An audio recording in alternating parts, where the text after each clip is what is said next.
thought on that. Anthony, isn't that connected, that symbol there, connected in circuitry or something?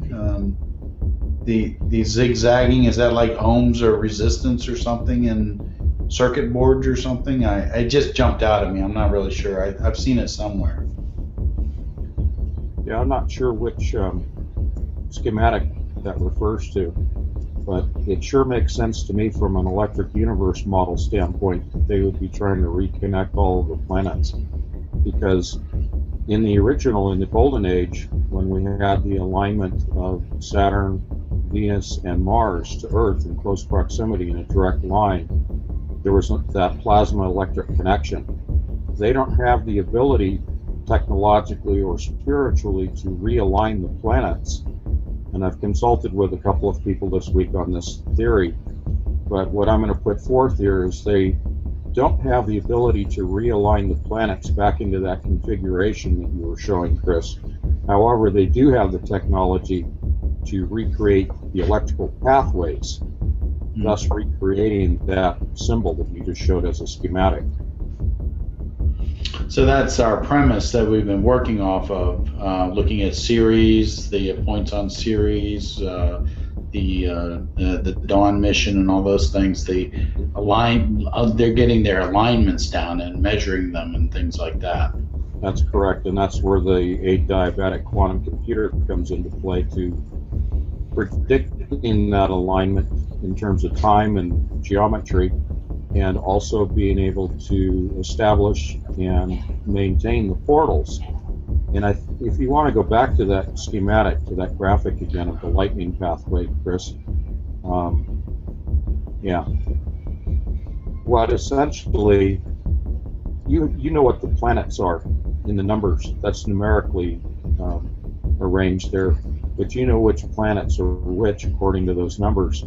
But that is essentially what CERN is going to do, is create that plasma conduit by connecting each of those planets in series. And there you go with the dwarf planet series. But series electrically is S-E-R-I-E-S, and the dwarf planet is a different spelling, C-E-R-E-S. But anyway, it's a play on words. But I think this is something that I really would like people to highlight from a physics standpoint, as well as the spiritual, as well as the mythological, is this is the key to CERN right here, in my opinion.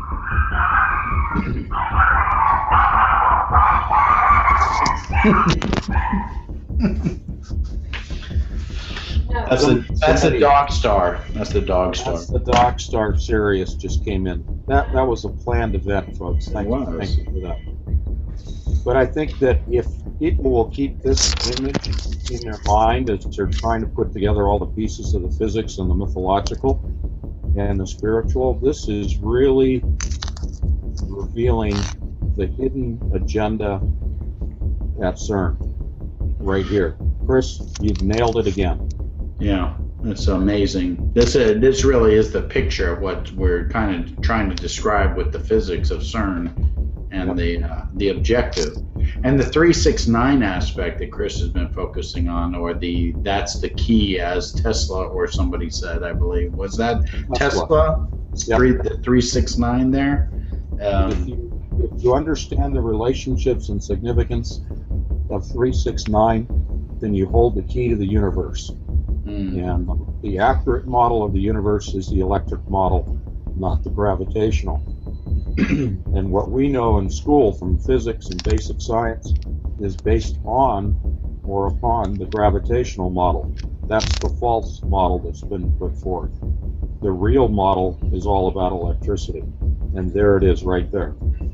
Isn't it amazing that education, I mean, I'm being a little bit, but it's basically misdirection for the uninformed, or the what do they call? What's their term that they like to use? The non-elite, I guess. Right. It's all misdirection, and it's just atrocious to contemplate people's lives being misdirected intentionally, and it really just peeves you when you think of it. And that goes to where people who are presented information like this, who don't have the awareness of what has been hidden, And we're only scratching the surface, the three of us here. But let's take, quote, the average person out there. When presented information like this, typically they want to disavow it, they want to shut it down, they want to say that it's just mythological, it has no application to the present time.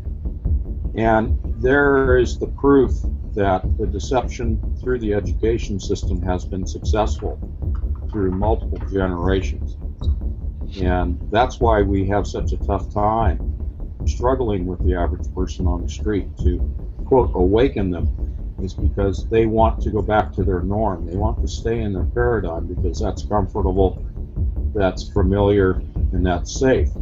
But when you try to change that paradigm for them, understandably, this is not a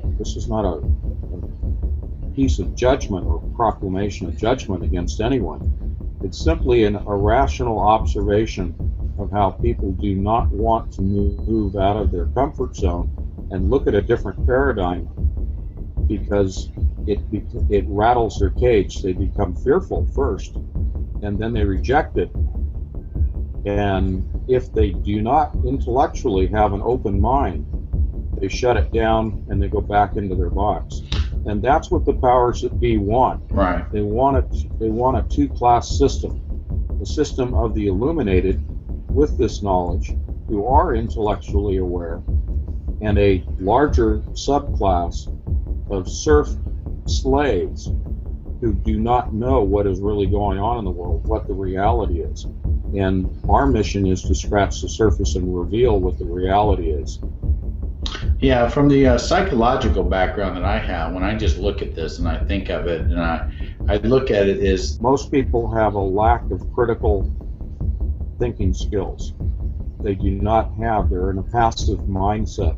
They do not have that ability to, or the desire to think analytically and to dissect and to research and to, as we like to say, go down the rabbit holes.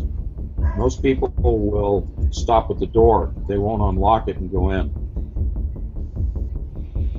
Yeah, because the gatekeepers are saying that's a conspiracy theory, which makes the switch flip on to say, ooh, that's naughty or that's bad, and I don't want to be a tin hat.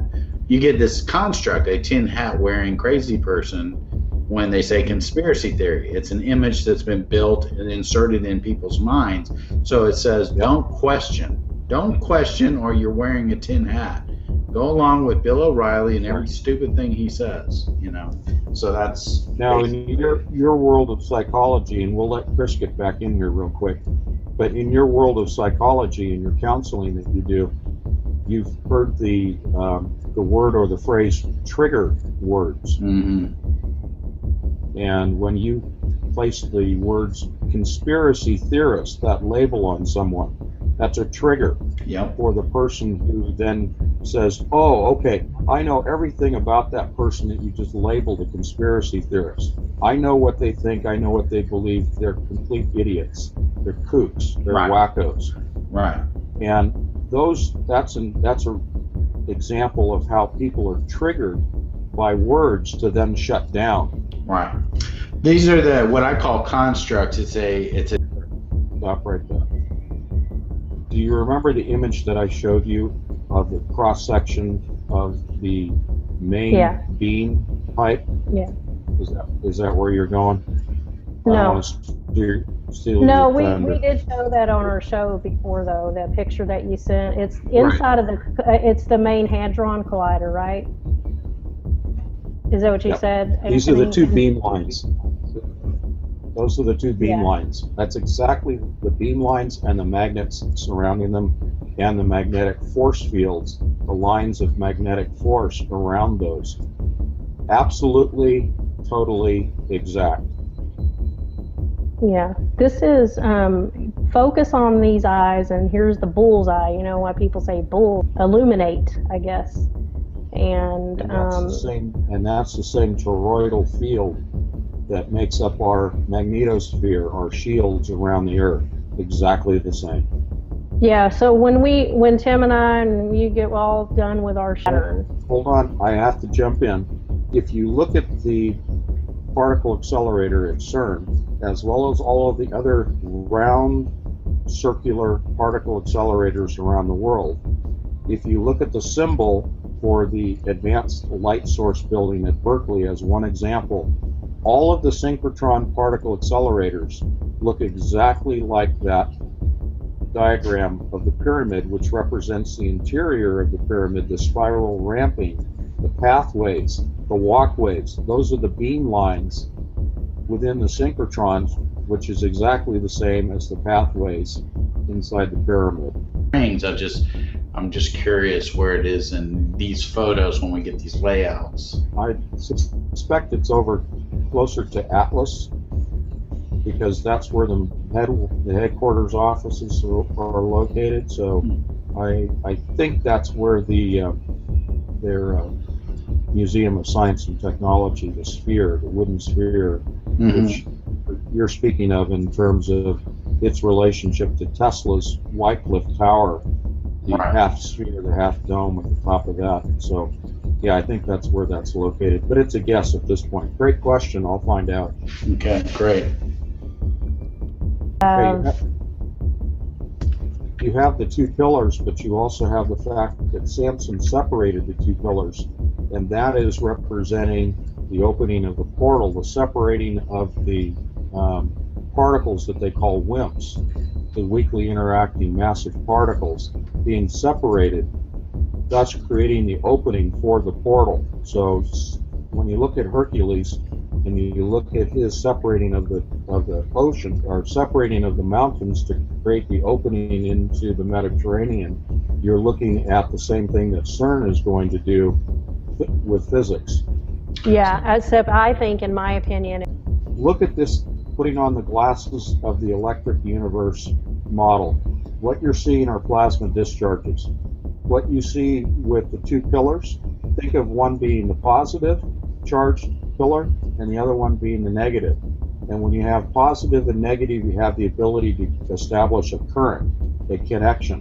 When you talk about the energy from the sun and the energy from the cosmos and the energy affecting earthquakes, you're talking about particles that have been accelerated because they're moving through an electric universe. When you have an electrical current and you introduce particles into an electric field, you then you cause the particles to accelerate, but you also cause magnetic fields to be generated around those particles. So if the particles are moving in a stream, around the stream you have magnetic lines of force. So when you talk about connecting the energy between the sun and the earth, connecting the energy between the planets and the cosmos, and that energy causing earthquakes like the New Madrid earthquake, you're talking about particles that have been accelerated, huge magnetic forces, the connecting of those electrical charges, all of that coming together. So when you speak of energy, you're talking about electricity. And that's electricity between the planets, between the sun and the earth. And that is why they're so focused on aligning everything, because you have to get all of the different polarities and all of the different pillars, all of the points of energy, if you will, the positives and the negatives to line up so that you can establish that line of current. It's like throwing a switch. If you don't have the wires connecting to one another, you don't have current. So you have to have your source and you have to have your receiver. You have to have everything plugged in, is what I'm saying. Everything's getting plugged in September, and they're going to throw the switch. Yeah, and then, in history, the first collisions will take place either the last week of May or the first week of June. They haven't pinpointed exactly what day, but I think we can figure it out ourselves. But then the highest power will be derived in September. With the ring at the bottom is the last particle accelerator before the main ring, and so that is bringing the particle. That is bringing I didn't even particles realize up that. Yeah, I thought actually underneath it also. No, no. What I'm saying is that represents that last synchrotron prior to the main ring, and the fact that it's inside or outside is irrelevant in the layout, Okay. but it just represents that. If you look at the two arms that branch out from that small circle, if you look at the two arms that branch out and touch that main ring, on the left and right, go up higher with your pointer. To the right and left. Okay, go to left. Go to the left or right. No, not there. Not up above. No. To the left. Come to the edge of the ring. No, down below. No, come down just a little bit. To the that little arm. arms that are in between the circle. The arms between I the see circle. them right here. No. Outside. These two? Outside. Yes. Yes. Horns. Okay. The only reason I point those out is because that is how they move the particles from the last accelerator into the main ring. In the last accelerator, all the particles are rotating together in one direction. Then they have to redirect them to the main ring in opposing directions. Those are the two injectors. Those are I the see two right here. particle injectors. Right. Going in the opposite directions. Yeah. There you go. Now they're going in opposite directions in the main ring, and that larger ring in your picture is the main ring. Okay? Now, what you're looking at here in terms of the two pyramids that are intersecting there is the cross-section of not only the main ring, but the cross-section of the particle detectors where the collisions occur within. So everything of CERN is represented right there. Wow. I think we got about 20 minutes, Chris. You had to stop in about 20. Probably 35, but. Oh, okay. Okay, go. So so we kind of touched a lot on this ceremony that they did here. Here's Albert Pike calling it the blazing star of glory and stuff, and he talks about that in his book. But so on December 25th, 3117 BC, a total solar eclipse was visible at sunrise at the winter solstice point. That is during the time of Tammuz, when they all cried when he died. And he was the bull god and the son of Nimrod. So in the era of the global dragon culture, I'm just saying that it was the same date, was December 25th, and during this, I'm not sure if it's the same year about Tammuz, but same day, same solstice. Mm-hmm. This date is the beginning of the Mayan calendar. It is also the start of the reign of the Menes or the Menes, the first pharaoh king that united Egypt, which I do believe that he is Osiris. I'd like people to appreciate that there are, I want to say, approximately 150 synchrotron particle accelerators around the world, mini versions of the Large Hadron Collider all over the world, and they all produce synchrotron energy. They don't have the capability of opening the portal that the LHC does, but I think that they factor in as present-day versions of all of the ancient pyramids that are still being, to this day, uncovered, found beneath the oceans underneath the ice as the ice recedes. We're finding the upside down and the right side up pyramids, Tim, you alluded to this, all over the world. So what we're seeing with all of these synchrotron particle accelerators are the replacements for the ancient pyramids. And those ancient pyramids were all stabilizing portals of different sizes and different durations of opening. And that's what we're seeing now with these other synchrotron particle accelerators. They will handle the smaller, shorter duration portals. CERN's going to have the fixed portal that will maintain that dimensional access. Yeah.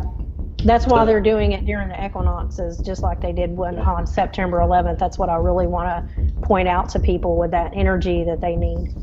So they need the electrical connections. Right. Yeah. So is CERN actually the beanstalk for the giants to come down? It's the main beanstalk, right? Yep. It is. Well, It's a great way to put it. Mm-hmm. These sons of Saturn, which are the giants, they're stuck in the netherworld, which is in between the parallel dimensions. And then, you know, the days of Noah, it's going to be, you know, the end times will be like the days of Noah. And there was a lot of giants then and after. And so that's what's going to happen when they open a portal. Is maybe that's why there was reports that they saw them coming through or something like that during that time. But this is a portal here. Okay, so what I want to point out that's real important is that this is a portal. This is an unstable portal, like it is now. It's unstable. Mm-hmm. We have black, or whatever they are, portals, or Markarian 421, and then we have Tom Horn says that there is a black hole or something in the Milky Way that they used to travel in, like a portal that's not open because they would smash, you know, the atoms would smash. And so with this being unstabilized, like in these artifacts here, this is a significant thing for them, because this is when they stabilized it here with the constellation Camelopardalis. So this is like stabilized, and this is what they want to do. They can't go through the other side where there is another universe, or where there is other things on the other side. They can't go through there right now because of they have to have the right electric frequency going around in order to stabilize it, so they can travel through those portals. And that's so right. Yeah, and so that's what they're trying. That's one thing that they're doing here, and that's why they have this here. This is what they did here with the pyramids. They were able to do that, but over time they call this a giraffe. This is a serpapard, which is a snake, lion, leopard kind of thing with the long necks. This was 3000 BC. This was Urek. It's also in Egypt, the same thing. This is the constellation called Camelopardalis, and on one of our next shows, we're going to talk about Cephas, how he's Khufu and the son of Jupiter, and we'll connect all those things together with that, because that's the key to understanding a lot of these things too, with the obelisk and the key and everything. So this Rothschild giraffe is a Camelopardalis. So the Rothschilds are the ones who have the red shield, and they are the ones that are tied to this. And so, so there were some living in the wild, and here I guess there were some in Kenya, where Obama was from. And so I think that's a little interesting there. But it says the Rothschild's giraffe is a particular risk of hybridization. Yep. Yeah. Yep. There's a lot of animals that are hybrids. You know, they've manipulated DNA a lot. So, so I wanted to point that out. You know, that they want to stabilize these portals that we were talking about. And so, the Rothschilds want their heir to the throne of Jacob. You know, through Jacob. Through that bloodline. That's important to them. That's what this wars of all. This is what this war is all about. This is what they want you to not know. You know, they don't want you to know the truth and what's going on. These are spiritual wars. But this is Cephas. He represents Khufu, and these are the Titans. This is Ursa Minor, and this is Draco. Thuban is around this area that used to be the pole star, but now Juno, which is Isis, is the pole star now. And then here we have Ursa Major. So Camelopardalis and Ursa Major wrapped around this perfect way back in history, and they opened up this North Star, which was Thuban at that time. That's my understanding anyway. You know, that's just, you know, from my research and my understanding. So we're looking here at this portal, and a portal opening up and being stabilized, so that way, you know, they can go through. And so when we look at the top of the tree, we're also talking about our minds here in a way, because, you know, that's what the occult talk about. They represent this with the mind. It's because they don't have a soul, you know, so they have to understand things without God's understanding, without the Holy Spirit, because they turned evil. And so what they want is your mind. They want your mind, they want your soul, because that's connected to your soul, and they want control of you. They want your energy, they want your life. You know, they want your blood. These people that, you know, Satan, he wants people to fall for the tricks of the world, of their system. And that's why Jesus said, you know, not to follow the patterns of the world. We're to follow Jesus Christ.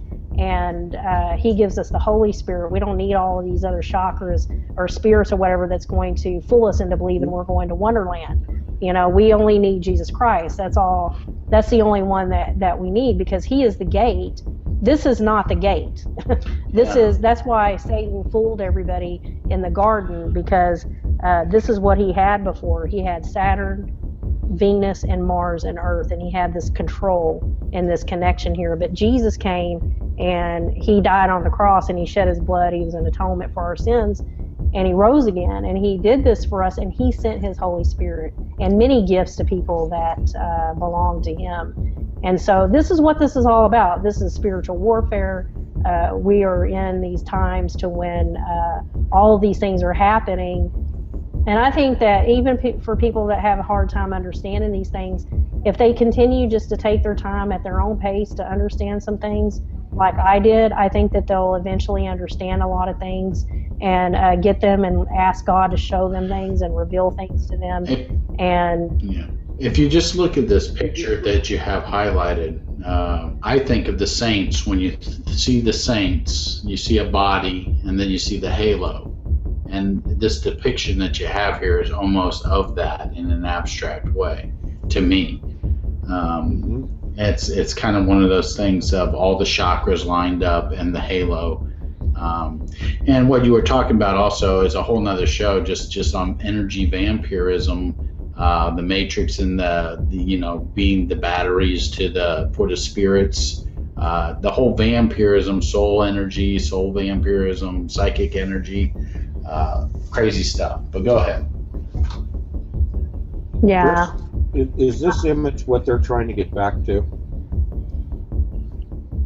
Yeah, that's what I wanted you to ask Dave with the Thunderbolts, is because I know that they have that rigged up system like we discussed in our shows about the resurrected Saturn, which was Sobek. And so with that bloodline of Tubal-Cain.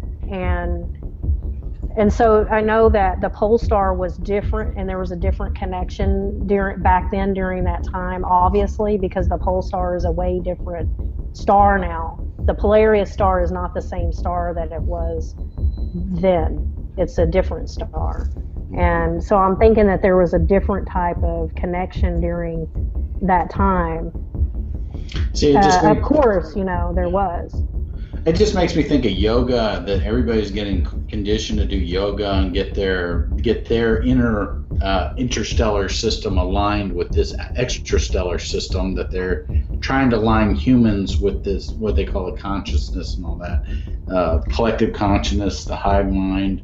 It's the as above, so below stuff again, but within the person, you know, this whole yoga, yoking this to this. And that's the way I'm thinking about it. But go ahead. Yeah, I mean, Right, of course. Can you hear me? Yeah. Oh, yeah. Hello? Can Yes. you hear me? Yep. Okay. Yep. Yeah, they're preparing everybody, and if you take a step back and you look at everything that they've done through Project Paperclip, through the television, the creating the Wi-Fi, they had all of this back then. You know, they had, you know, even way back then, they had like electricity and bathrooms and plumbing. They had everything that we had, and Wi-Fi and connections. They had way more technology than that. And so on our next show, I want to show all the ships that they had. They had all the artifacts. They had ships and different things that they used back then as well. And so over time, of course, things happened. And that's a lot to understand, you know, from there to then. I mean, how did that happen? And we've explained before that it all started then through their satanic system, through the Ogdode. That's why they worship the eight. And that's why they worship the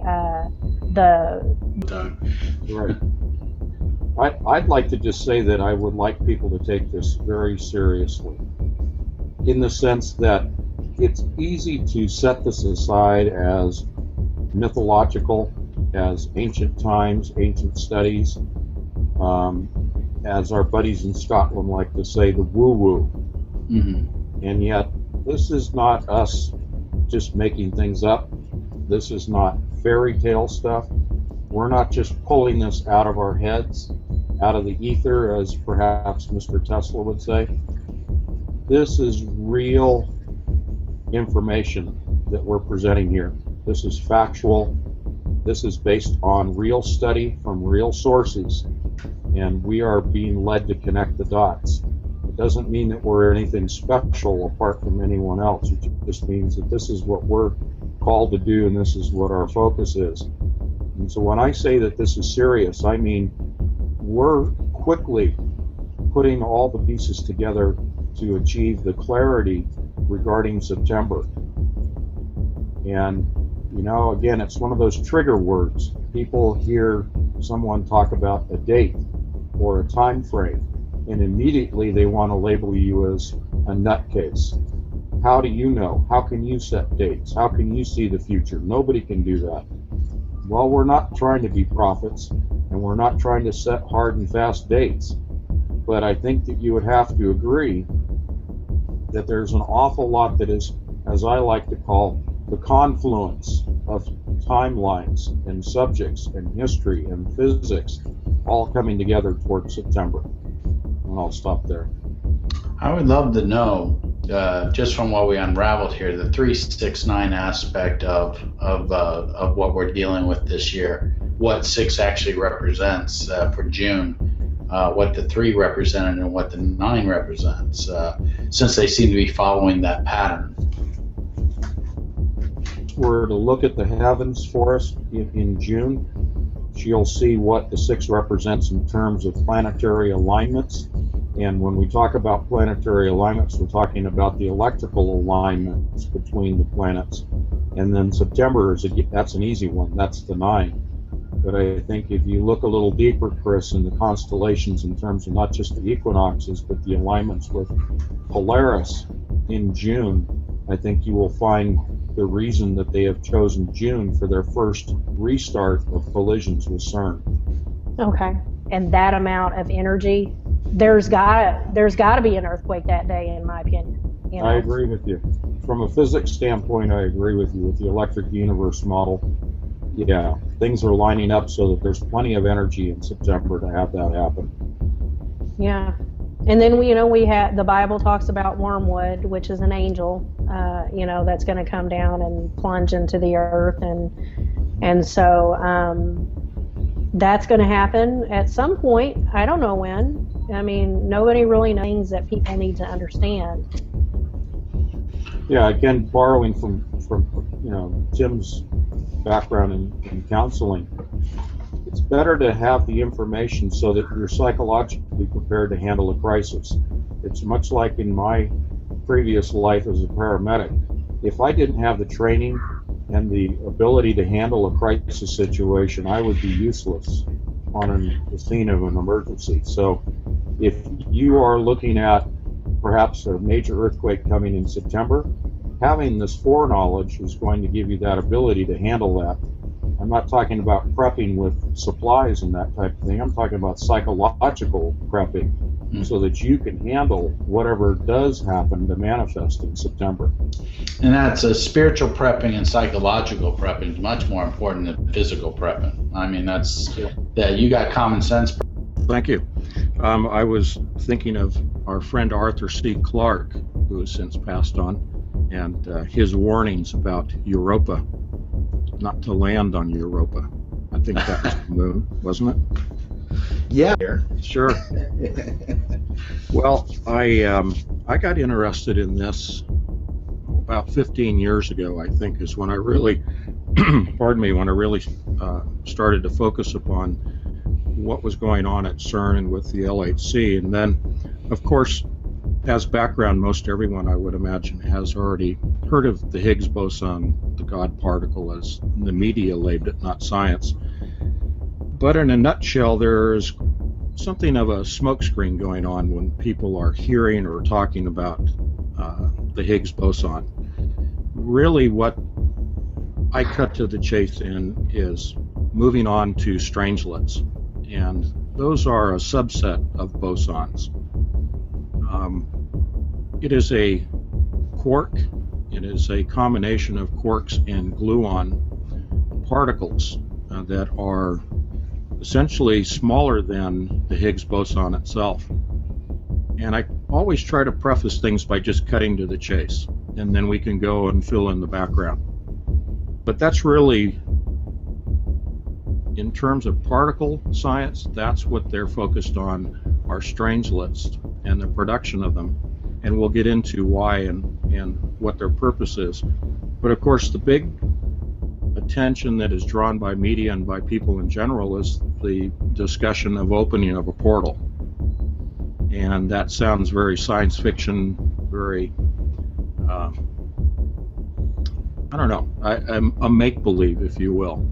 And yet, my studies over the last 15 years, and especially in the last 3 years, have confirmed to me that indeed a hyperdimensional portal will be opened.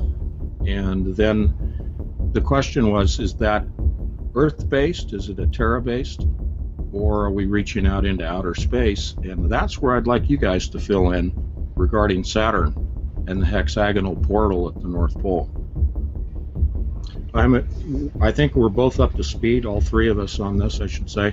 We're drawing from the same material, and we're, I think, of reaching the same conclusions at the same time. I think what I tend to really focus on is the physics of what's going on, and the purpose for focusing on the physics, for me at least, is to look for the clues. Oftentimes I think that the feedback I get from people, when they hear about the occult, and they hear about the ancient Sumerians, and they hear about the ancient Sanskrits, I think their eyes tend to glaze over, and it's too intangible, and it's too fairy tale-ish for a lot of people. I'm not discounting what you're saying. I'm in total agreement with what you're saying.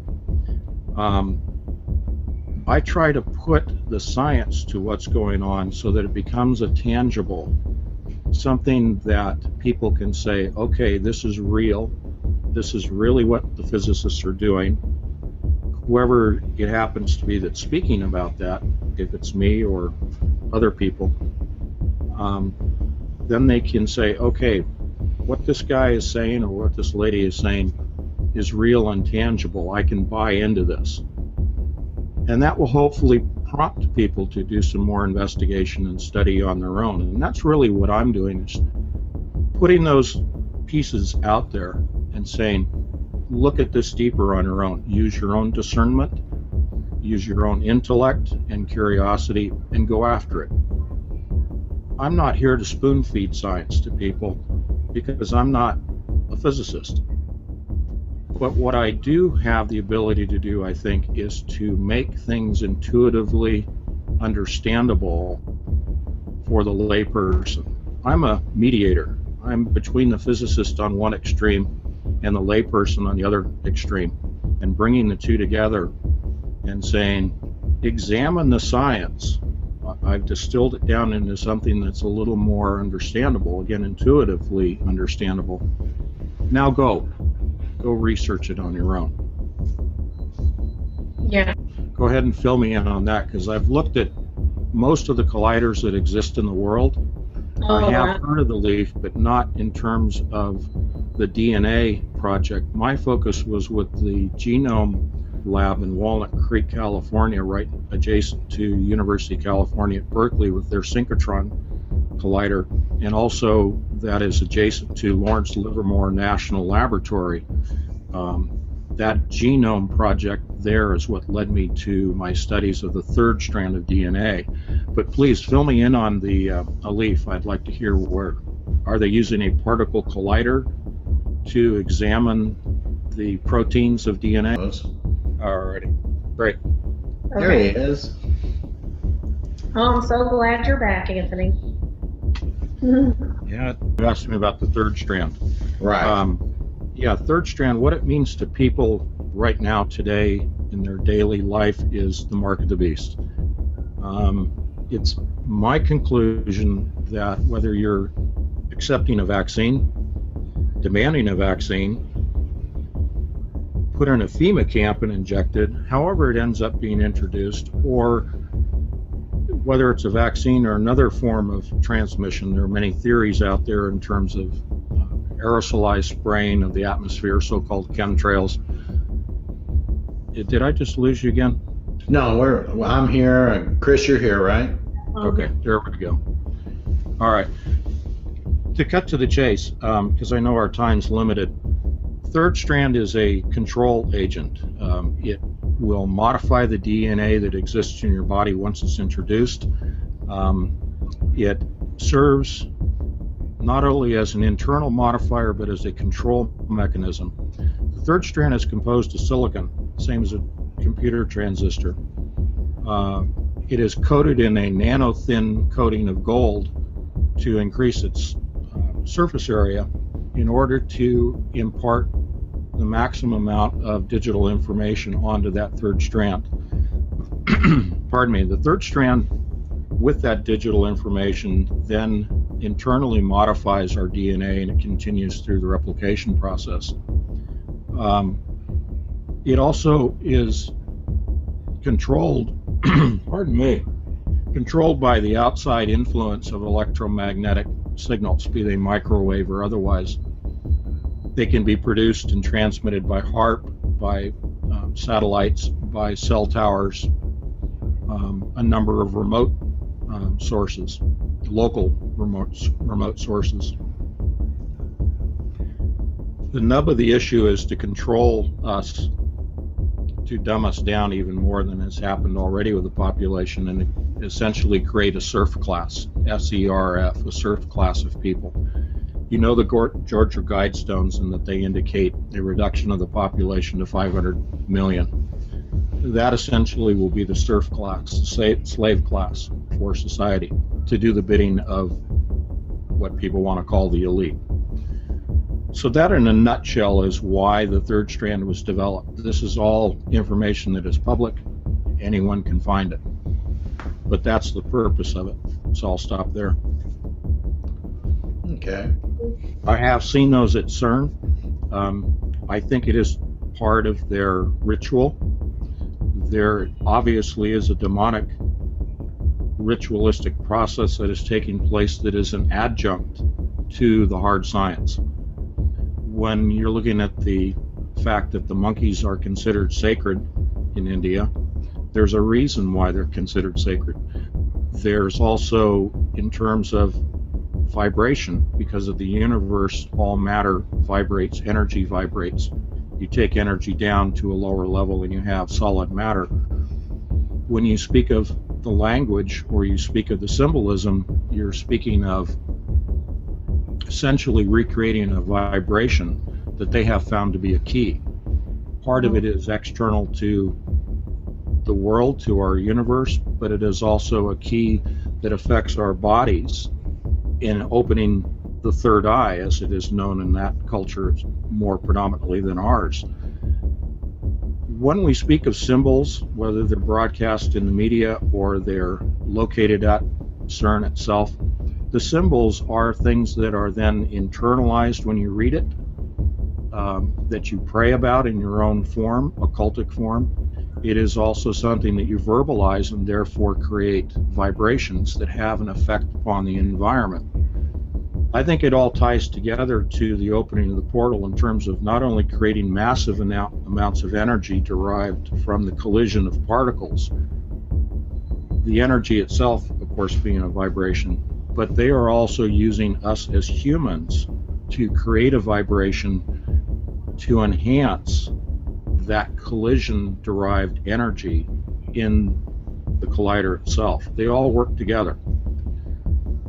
I think the vibrations that we produce, and I'm not a New Ager, but in terms of certain occultic practices verbalizing those rituals, those prayers, then affects people personally. Whereas the collider is affecting the environment as a whole with the energy that it's producing. It has to physically move particles apart in the matrix, and the movie has borrowed that for their title, but that's not the real matrix. It is the Higgs field, which is composed of what are called WIMPs, and these are heavy particles that are slow moving with low energy, but they're physically moving those particles apart with the energy that's created in the collider at the time of these collisions. That's where the portal is. When the portal opens, I believe they'll be verbalizing from those symbols those things that will affect humans individually. I think that's to prepare the bodies as host bodies for the spirits that will come through that Higgs field opening. So it's a matter of those documents, those symbols, those rituals, preparing the body as a vessel. And again, I'm not a New Ager, I'm not an occultist, but when I look at the physics and I look at our bodies in relation to the machine, they're all interconnected because we're part of the same universe. But the body has to be prepared. And that plays in with the third strand of DNA being physically manipulated. I'm going to jump to the synchrotrons real quickly. Those are particle accelerators on a smaller scale than CERN. The multiple particle accelerators, and Tim, you sent me the one about the one in Jordan, which is called, and I love this, Sesame, okay? Open Sesame? Yes, exactly. The purpose of all of these synchrotrons, and I'm going to focus on Berkeley, is to conduct a number of small-scale experiments at small, lower levels, and then they feed that information to CERN. CERN becomes its receptacle of all of these other experiments conducted throughout the world. At the Advanced Light Source building at UC Berkeley, the synchrotron, among many other things that they do with it, focused on DNA, and they were able to go down to the quantum level of our DNA and be able to reconstruct models of our DNA, our proteins, three-dimensionally, so that they could understand that. They are tied with the Genome Project, the mapping of our genome, which is now extrapolated out to the mapping of our minds, so that they understand how to prepare the vessel. And I know you guys have a lot of questions. I'm going to stop right there. From a physics standpoint, there is a connection between CERN and the center of the Earth in the form of the production of strangelets.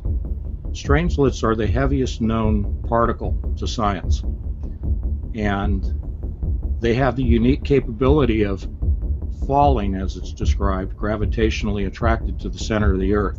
There is nothing that will prevent them. I'm sure that most people have heard of neutrinos. Neutrinos pass right through our bodies, right through the Earth, uninhibited, and they move at near light speed. Picture a strangelet as having that same capability as a neutrino and falling to the core of the Earth. That's one of the reasons that they are producing strangelets, is to open the bottomless pit, is to physically penetrate to the core of the Earth. Now this is going to sound really way out there, but part of their process in having strangelets is to create a new environment for a new race of beings. They wish to terraform the planet to their own liking. Satan has made no bones about the fact that he wants to kill God. He needs his own army to do that, and he wants to create his own version of heaven on earth. If strangelets are produced in large enough quantities and given enough time, they can actually change the Earth into a neutron star. Now, I don't believe that's going to happen anytime soon, and I don't believe we're going to be around to see that happen.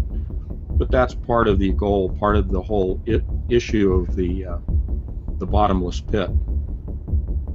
So Where did the strangelets come from? Where are strangelets from? Excellent question. CERN.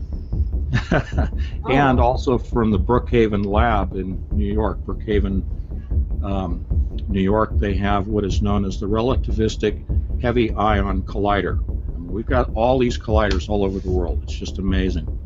Yeah, I learned that from you. I had no idea. I thought there was one collider, and when I read your material, I said, "Oh my gosh, there's more than one collider in the world." So I guess and I guess Tim brought something up earlier about the timing of when they're going to start working. Revving up this thing again is in March, and it's during the black sackcloth sun. And then there's another time in September, which is during the end of the Shemitah year. And this is going to be the same exact day that the Pope is going to address Congress. And That's I just right. kind of wonder, is all of this connected with each other? They are all absolutely connected. I appreciate your research into the occult and into the ancient studies, because that is how they time the activities at CERN. And yes, the blood moons are tied into this.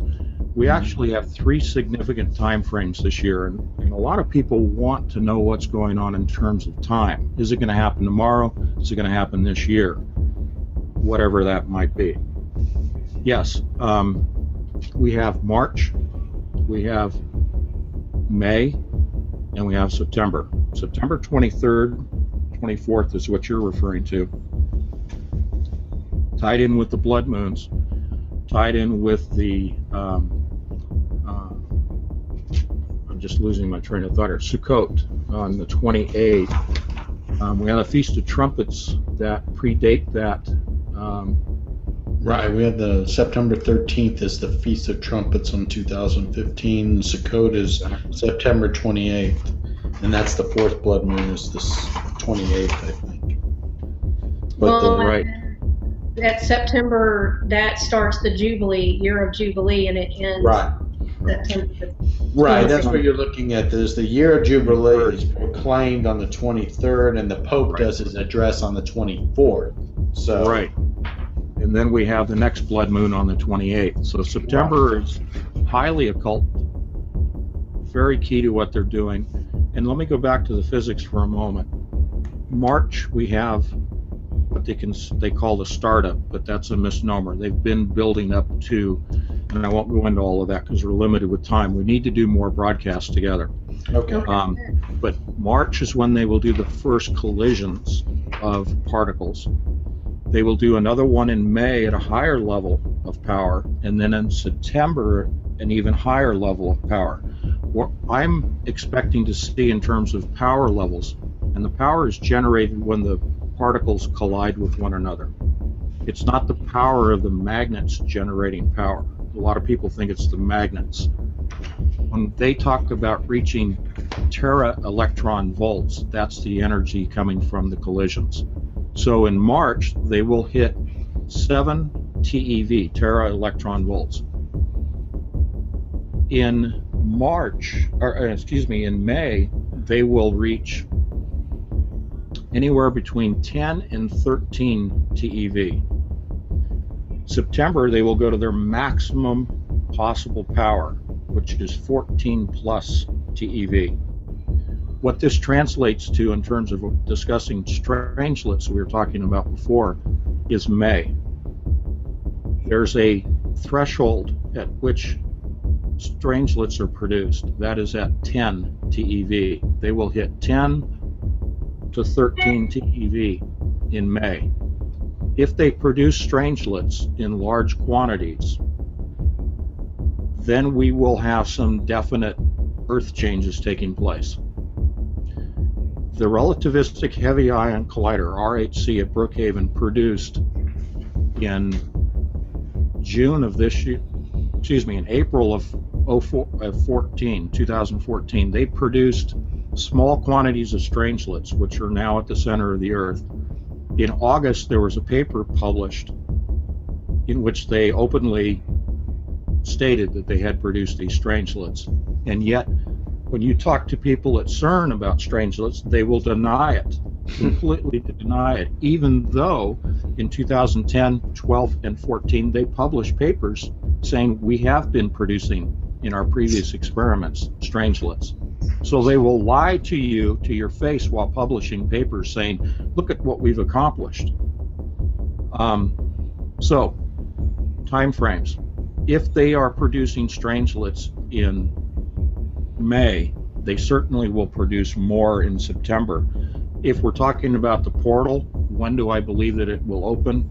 I think it's September. I think it's the 23rd or thereabouts in terms of their rituals and the Pope and their symbolism. And having all of the components together that they need, they have the power generated by the collisions, they have the strangelets that they need, and they have their symbols and their rituals and the astronomical alignments all pulling together and focusing on September. So I'll stop.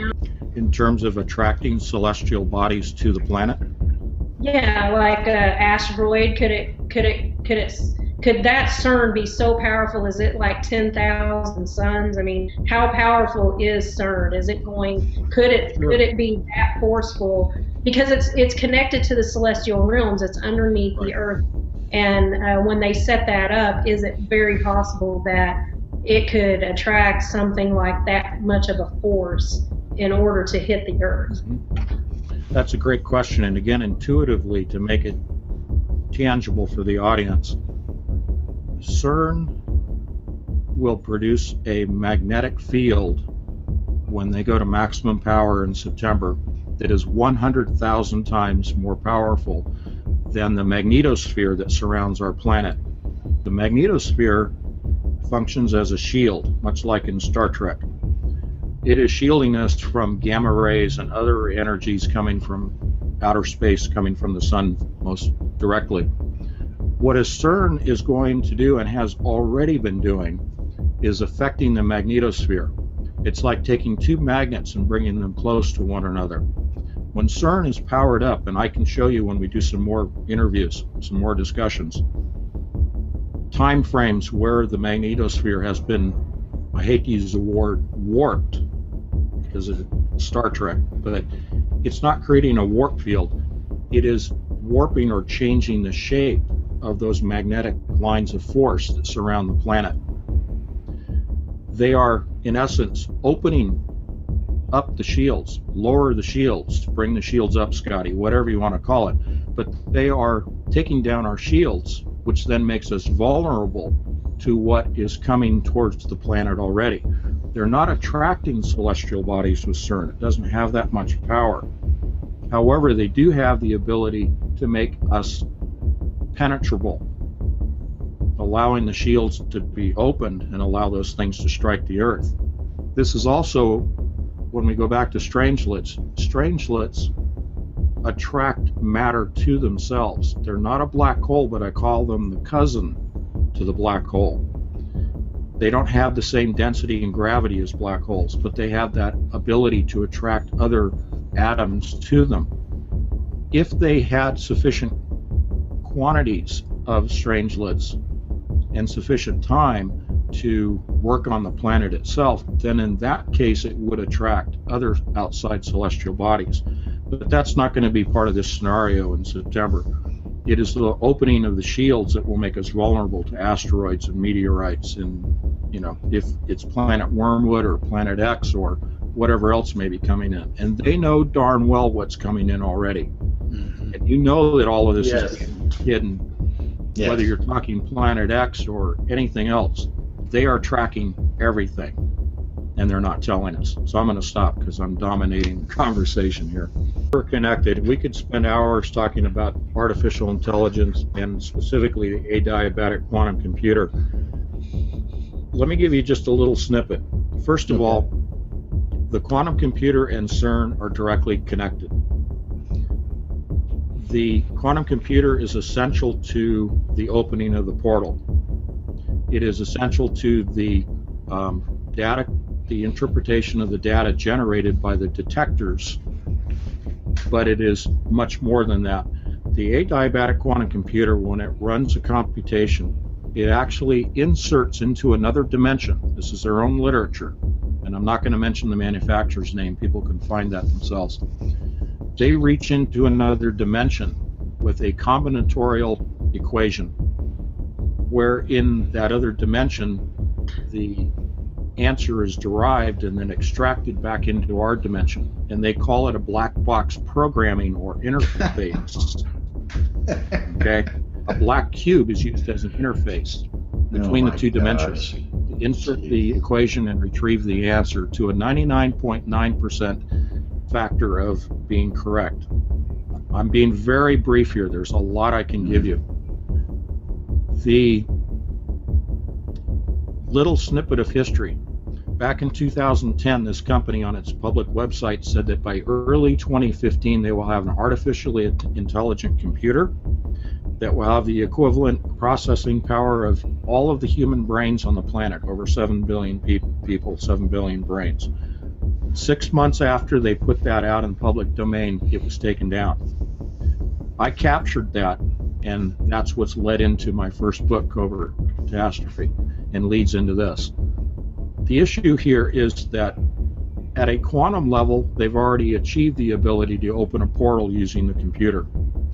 At a macro level, meaning the CERN machine, they will now use that computer to control the collisions and the energy to open the Higgs field on a macro level and allow Satan and his demonic entities to enter our domain. Same process. It's not the solution to a computation that's coming through from another dimension, but spiritual entities. And I'm going to give you one more back step. We were talking about Berkeley, and then you mentioned the obelisks. UC Berkeley, my alma mater, there is an obelisk that stands right down the hill from the synchrotron collider at Berkeley. It looks exactly like the obelisk that is in Washington, D.C., and in Egypt, and in the Vatican. It is in alignment with the synchrotron, the obelisk, Alcatraz Island, where there is a lighthouse, and the center point of the arches of the Golden Gate Bridge. And you know from occult what Golden Gate infers, and aligns with the constellation Ursa Major, the Big Dipper, from which we had a gamma ray burst occur that struck right at that point, and that is in my first book. So there's an awful lot going on a bunch of different levels here, but I wanted to mention the obelisk to you because why is Berkeley? Why is Silicon Valley? Why is San Francisco? All of that concentrated in the San Francisco Bay Area where I grew up. In Star Trek, they have their headquarters in San Francisco. The manufacturer for the quantum computer is in Silicon Valley.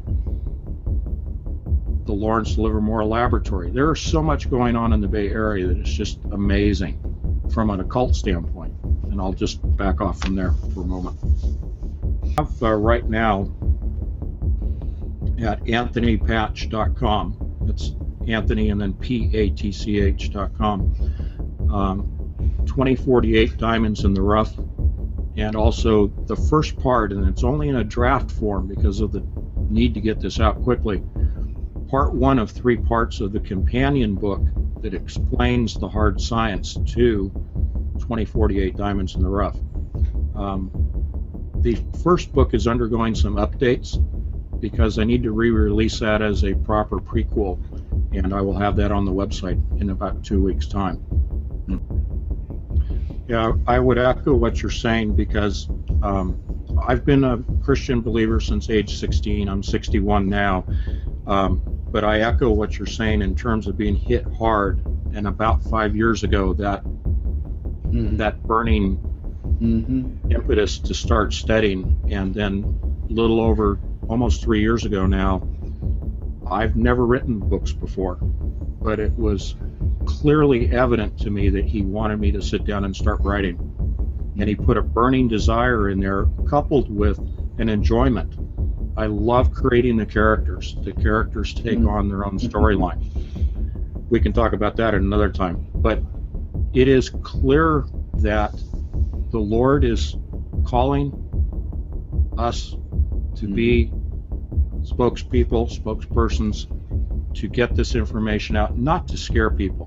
we are not scaremongering anybody. I can tell by you guys already, and I'm just meeting you. Our purpose is simply to ask people, look at what's going around, study it, examine it, determine what's happening. If you don't know the Lord, please turn to the Lord and ask Him to be your Savior, to save you from what is coming, if you want to look at it that way, but also to develop that relationship with Him, and it'll bring that peace beyond any understanding. So really, that's really my purpose in writing the books. It's not to make a bunch of money. It's not to do anything except to be a good witness for Him. As a footnote to the book, it is downloadable as a PDF, both of those. I did that on purpose because, as you said, Tim, it is time-sensitive information. You can't. Thank you. As you both know, I like to cut to the chase, and then we'll backfill, kind of build the story as we go. It's readily apparent to me that DNA is a central component of the agenda with CERN. Much of the distraction with CERN to the public has been to the portal, has to the Big Bang, the God particle. But I think what we really need to talk about today is the fact that they want to use artificial DNA to create an image of the beast from Scripture. And I'll rely upon the two of you to bring the relevant Scripture and information to the discussion beyond just the science that I want to present. But I think people need to understand that CERN has a multifaceted program with the Large Hadron Collider. CERN is the location in Switzerland. The machine is the Large Hadron Collider. The machine has multiple purposes. And the purpose that I want to go over today is really the creation of a new being using DNA. It is a patterning of ancient DNA using modern technology in the construction of artificial DNA by creating the proteins and the amino acids that are necessary to create what we're familiar with as the double helix pattern. They are going to build a triple helix pattern of artificial DNA to create an artificial being. It's just one of the slices to the Large Hadron Collider. Basically, it was very cryptic. He just said that now that they have found the God particle, meaning the Higgs boson, they need to find the spiritual particle. And my take on that is they have already found the spiritual particle. And that follows a pattern we've discussed before about hidden information and revelation of that information at certain times. But in my research, we go to quantum physics. We go to the components that make up atoms, which essentially are quarks, gluons, muons, boson, which is a category of particles. And essentially what I like to focus on, because I want people to be able to have something they can wrap their head around, something that's tangible, that makes sense. And that is a combination of gluons and quarks, and those are hard to get your head around. So if you put quarks and gluons together, you come up with what is known as a strangelet. And we've talked about this a little bit before. The unique thing about a strangelet is that it attracts other particles to it, much like a black hole in that mechanism of attraction. It's not gravitational. It is an atomic, what they call a weak interaction, the interaction between particles. Strangelets attract other particles, they attract atoms, and then they attract molecules, and so forth and so on. To cut to the chase, the strangelet, in my estimation, is the spiritual particle that the Vatican, the Pope, was speaking of. The reason for calling it the spiritual, even though it's larger than a quark and a gluon that you're bringing together to create a strangelet particle, is the fact that it does attract. it's this attraction that we can go on and discuss a little bit more about, that is the mechanism in which they will create the double helix of DNA. And that has, in the micro world, its application. But as we have always been talking about, so is above, so is below, there's a macro world of application to the double helix. And this goes to Saturn, and it goes to Saturn and the Earth. And we'll backfill some of that information.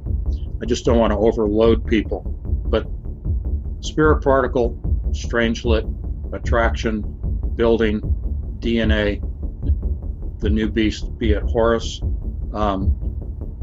is really that slice of CERN that we're talking about today. People have heard of black holes, and it's in popular culture, so it's easy for people to visualize a black hole with its gravity, its density, attracting light into it as they portrayed in the movies. The strangelet operates much the same way. It doesn't have the gravity due to density that a black hole has, but it has the same type of mechanism in the sense of attracting things to it that a black hole does.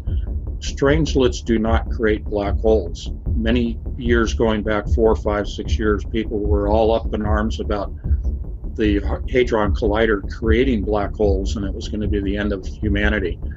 There's been some recent articles published about comments that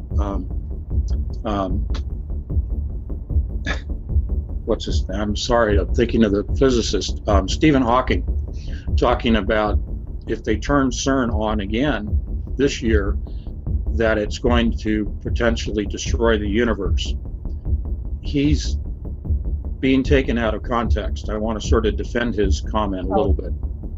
The reason that he made that comment was that if there was infinite energy available, then the world would be swallowed up, attracted to a black hole that would be created by the Large Hadron Collider. Should it have access to infinite energy? It does not. That's the portion of the articles that they fail to present. They've taken his comments out of context. So let's go back. If you have infinite energy, you can create a black hole and you can destroy the universe.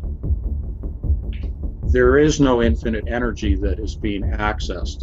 Therefore, there's no destruction of the universe. And poor Stephen Hawking, he just gets beat up because he makes profound statements that people need to think about, but they're not looking at the whole statement. So I don't want to spend a lot of time on that, but it's important for people to understand, no black holes are going to be created. The planet is not going to be converted to a neutron star, which is the end result of the production of strangelets. Strangelets in the near term, the immediate future, its application is for this process of constructing the double helix and then the triple helix of DNA. That's referring back to my first book, Covert Catastrophe. Remember we talked about synchrotrons and the use of those synchrotron particle accelerators was to generate large amounts of X-ray energy. Think of X-rays as a flashlight. At Berkeley, the synchrotron is housed in a building called the Advanced Light Source Building, ALS. Now, the reason for this X-ray energy is so that they can literally illuminate. And this is where the greater than 100,000 suns that Chris, you referred to, comes from, is that they have the most powerful light ever generated by man that we know of. So you have this flashlight. What's it for? Well, it's to look at the subatomic structure, specifically looking at the structure of proteins. Proteins are the building blocks, as are amino acids, for DNA. So you go back to the big picture. Why create a machine like the Large Hadron Collider or smaller machines like the synchrotron at Berkeley in the ALS building? And there are many, many, many synchrotrons around the world. Why are they so willing to expend all of that time and energy to build these machines simply to look at protein, to look at DNA. Why bother? Certainly there are other applications beyond that, but the big push, the big reason is to look at protein so that they understand what the building blocks are of our DNA. And going even deeper is to look at the code, the pattern of our DNA. This goes back to the Human Genome Project, mapping of the human DNA. They want to unlock the codes of our DNA, not just so that they can manipulate, so they can take genes and splice them and create all kinds of interesting things from them, but going all the way to the nub of the issue is, if you have broken the codes, then you can reuse those and repurpose those codes. You can then begin to build from scratch. So the Pope says, great, we found the God particle, now we want to find the spirit particle. In order to start at the beginning, so as below as above, the Big Bang theory, to start at the beginning of the universe, you have an explosion. So the theory is. If you start at the beginning of DNA, to build DNA, you have the codes, which are the patterns, but you have to have something at the beginning to spark the growth of the DNA into the helical pattern. So when I say that strangelets are the most powerful explosive in the known universe, doesn't necessarily mean that just because you create them, they're going to create something that's massively exploding.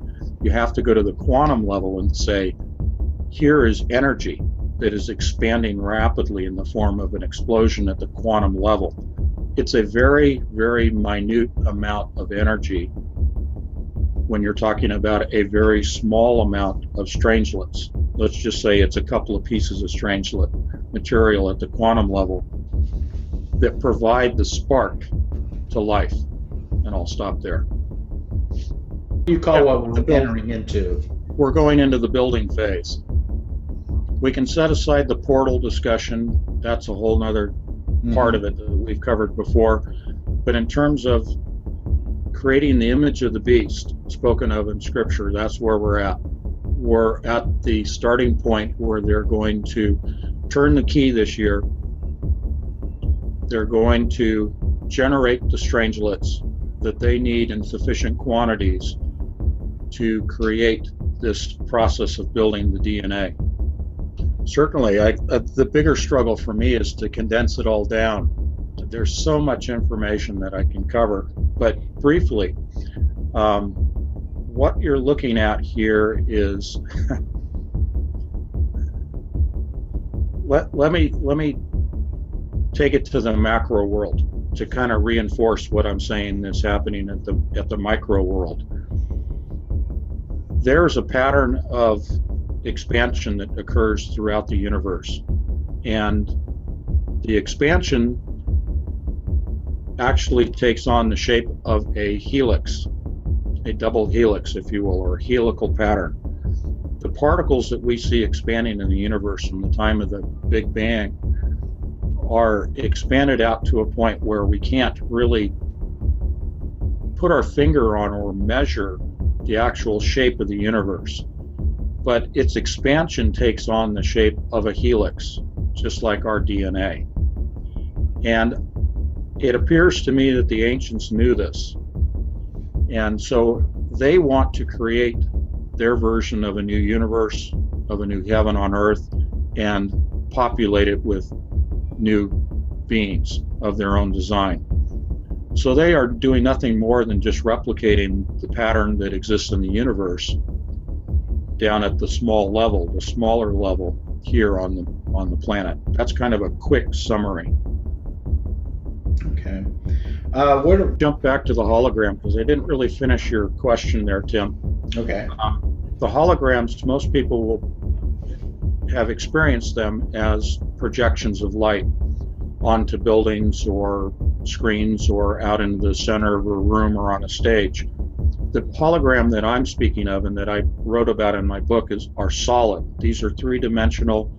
These are in the book, I take liberty and say that they're constructed of nanodiamonds that are grown from nanoseeds of carbon, C60 carbon, and therefore the holograms in the book are made of diamond.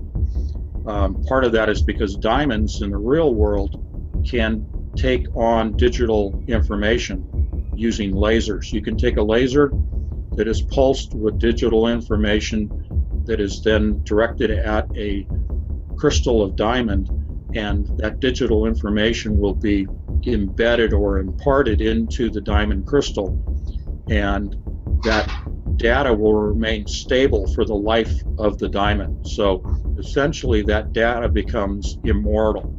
Wow. So I have used diamonds as a construct to build holographic structures in the book, but also in the book there is a point at which a actual conversion takes place of the main character, the protagonist, Jim. Slowly over a period of time during the storyline, he is evolving into a person constructed entirely of diamond. So it sort of sounds like the Iron Man story, but Yes. the point of all of this is the holographic image of the beast that will be created at CERN doesn't necessarily have to be comprised of diamonds per se, although it will be of carbon, because that is what we are primarily made of.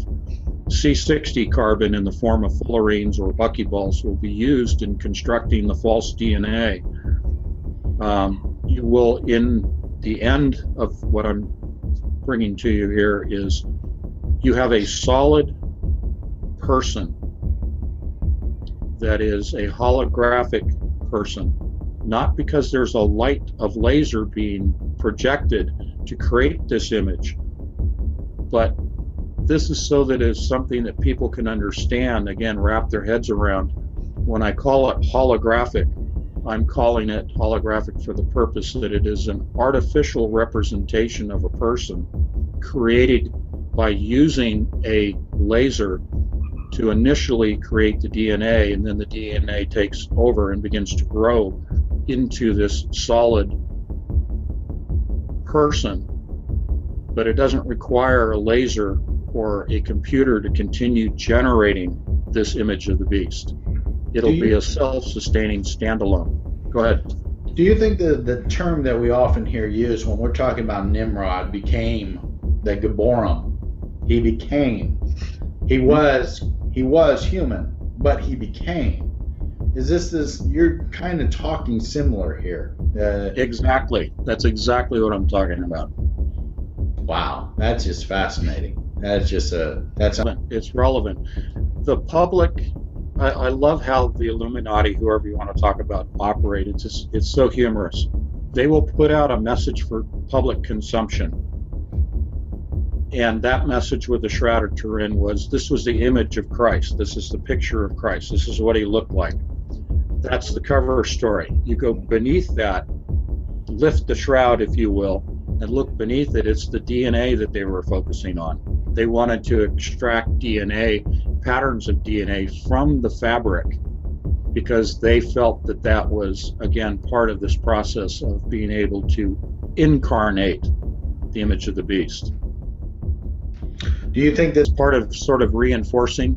It's, in other words, we don't know exactly what the DNA needs to look like, so we'll take samples from multiple areas. We talked about the Rh factor in the last show. We were talking about rhesus monkeys. We're talking about blood typing, people being examined to determine what blood groups they're in and if they have the Rh factor or not.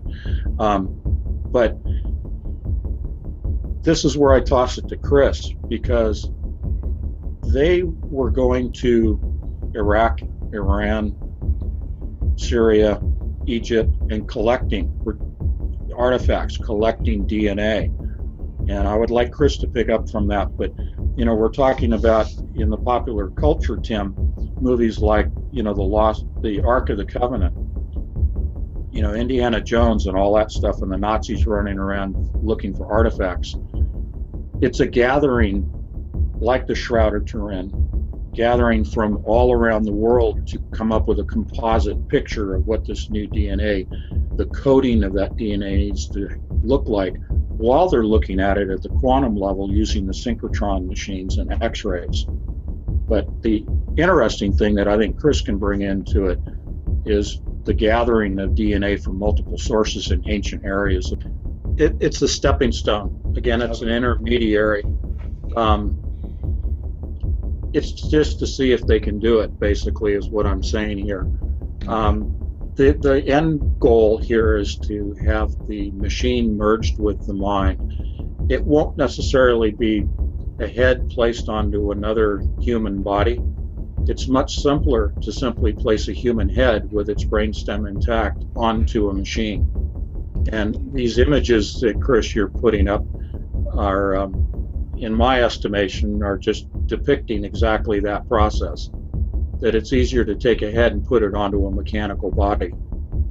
Because the body itself is a machine. When I used to teach paramedic classes, I used to reinforce to people that the brain is just carried by a mechanical machine. And if you look at the mechanics of the body, not just the skeletal and muscular, but the organs and the bloodstream and the heart and everything else, these are all just mechanical processes combined with chemical processes. So yeah, it'd be easy to do that, but I don't think it's really even necessary, because you have the ability to grow from DNA whatever being, whatever creature you want. And that's already being done. We've seen that already with not just cloning, but the actual growing from from stem cells and T cells, being able to grow organs and to grow an entire body. And that includes the brain. You brought up frequencies. And Chris, you brought up the musical instrument, CERN being a musical instrument, and looking at the Sanskrit plates. And I think most people understand the concept of frequencies, that matter is really a lower form or a lower frequency. And when you talk about the universe or you talk about DNA, you're talking about physical matter, which is nothing more than a representation of energy in the form of frequencies. We measure energy by assigning frequencies to them, amplitude and the number of those waves, long waves and short waves. It is a quantum particle that is it's smaller than the Higgs boson. It's like a quark. It's in the same realm or size or energy level as quarks, like we talked about quark gluons, which form strangelets. The muon is in that same classification. These are elementary particles, smaller than an atom. Okay. Can I interrupt for a moment? Yeah. Let's go to the letter T and the dome that you have there. That is also above ground at CERN. You may have seen that. It is a wooden structure. It's supposed to be a presentation hall, museum, gathering place, but it has a spiral helical shaped staircase within it, but it sits right above ground at the headquarters, that exact shape. So we got the phallus and the womb I together. believe he has a goat on his back. We can't see his back, and I didn't get a picture of that. But This is the year of the goat, as well as the year of light. Chinese year of the goat. Yeah. Do you want me to show that? Let's take the last part of your long question and the connection. Do we need computers, phones, iPhones, whatever, to connect? If we go to the positive side, that we're still going to be around and that we're still going to have access to technology, yes, there will be a connection devoid of any laptops, iPhones, or anything, in the sense that we will be connected to the hive electromagnetically. Essentially, our brains will have a direct electromagnetic connection with the computer system that will be running the world, which is basically the beast. What they're trying to do is to construct a system of control using supercomputers, in particular the adiabatic quantum computer, to control people. Now, we've talked about the modification of people through the modification of their DNA and also nanoparticles that are placed in our body through chemtrail or aerosolized spraying, vaccines, GMO foods. We have within our bodies already nanoparticles that will be used to control our thoughts, but also allows us to be connected through the electromagnetic spectrum, be it microwaves, extremely low frequency waves, or other variations to that. But it's not so much us saying, hey, I want to connect to the computer and ask a question or to talk to somebody else. It's much more of a one-way process that they are setting up, in which they are sending us control messages, thoughts, if you will, to control our behavior and to tell us what to do as a serf class within this overall hive mentality. So that's a component of your long question. Just a quick overview. If you look at standard computers today, they're based on transistors, silicon chips. If you look at the new computer we're talking about, which is called an adiabatic quantum computer, you're talking about something that operates with qubits. These are not transistors. These are essentially a chip that functions on quantum entanglement and supersymmetry and superposition. And that's a long explanation and to take that all into account. But if you just picture, one has transistors, one has qubits. What we're moving towards with CERN is a computer system that will control all of the data, the portal, the DNA modification, the connection with Saturn. All of those mechanisms will be controlled through the adiabatic quantum computer using qubits, which reach out into another dimension, run a computational program, and then extract the answer back into our frame of reference, or our universe, or our dimension, if you will. So this is a complete departure. When we talk about supercomputers in our venue of discussions here, we are now talking about the adiabatic quantum computer. We are not talking about transistor-based supercomputers anymore. Specific to CERN and where we're going in the future is the adiabatic qubit-based supercomputer, and that is artificially intelligent. In fact, going back to 2010, the manufacturer, whom I won't name,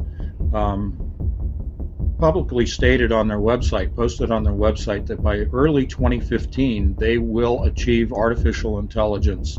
They did not cite the number, or the model number of the computer, but they said that it would have the equivalent processing power of all of the human brains on the planet, which is over 7 billion brains combined into one single unit, one single computer.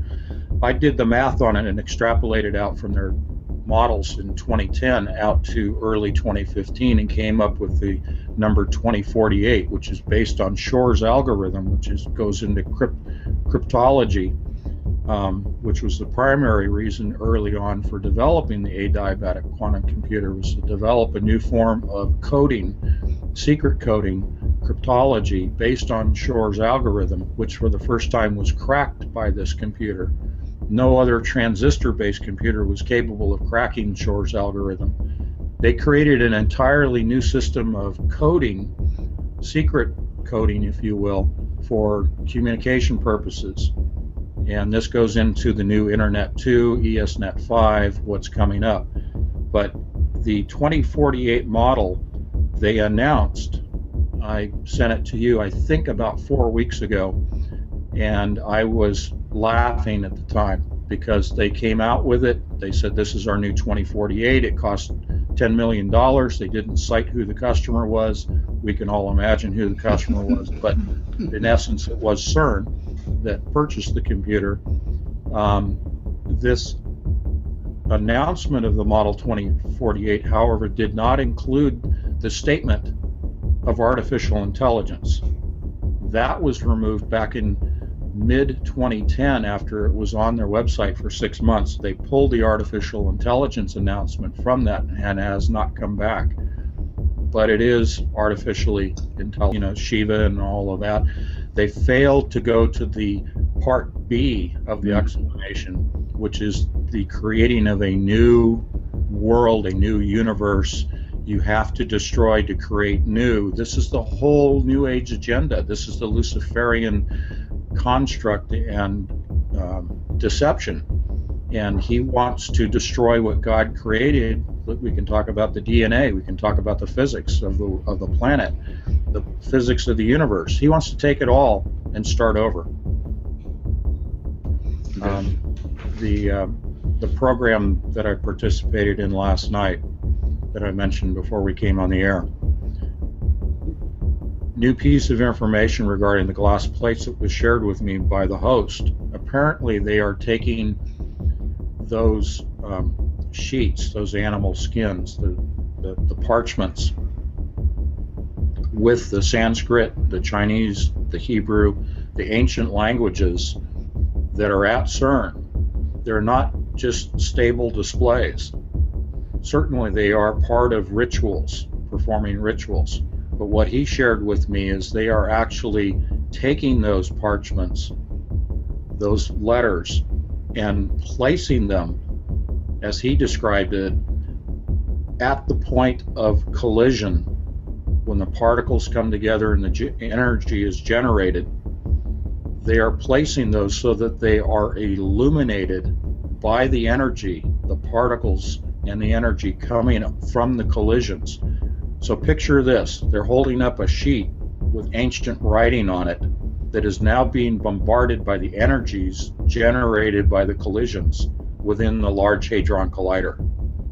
Now, I had never run across that in my research, so I toss it to you, Chris, to see if that makes any sense to you. Just together real quick, you're looking at your Hebraic alphabet, the numbers, the symbols, what they represent. Those are on those sheets. If the sheets are the clothing, if they're not just merely animal skins, or they may be a mixture of, they contain DNA. So if they are providing energy to the old DNA, what does that say to you? They are using those as a pattern, as a model. Much like if you were, pardon me, take a perforated sheet of paper with a pattern of holes and you shine a light through it, on the other side you generate an image.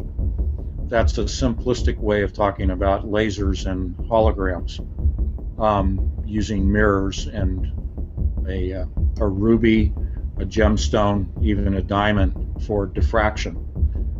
And so what I'm seeing here is really they are trying to create a pattern of DNA by shooting the energy through that, much like I just described with a piece of paper that's perforated. When we talk about the Vatican and the spirit particle, and I mentioned last time that I strongly believe that those are the strangelets, which occurred at the Big Bang before the formation of the Higgs boson, the God particle. So we're talking about a particle that was created first, before the God particle. So you have the spirit being generated. I believe that in these collisions, the strangelets that are being produced are actually going through, they are hitting these sheets when they're, quote, being illuminated, thus creating the pattern of the ancient DNA that they can then digitize and then construct using the proteins, the building block chemicals that form the proteins that form our DNA into a helical pattern. In this case, a triple helix, the 3-stranded DNA. So you have a holographic image that then creates DNA.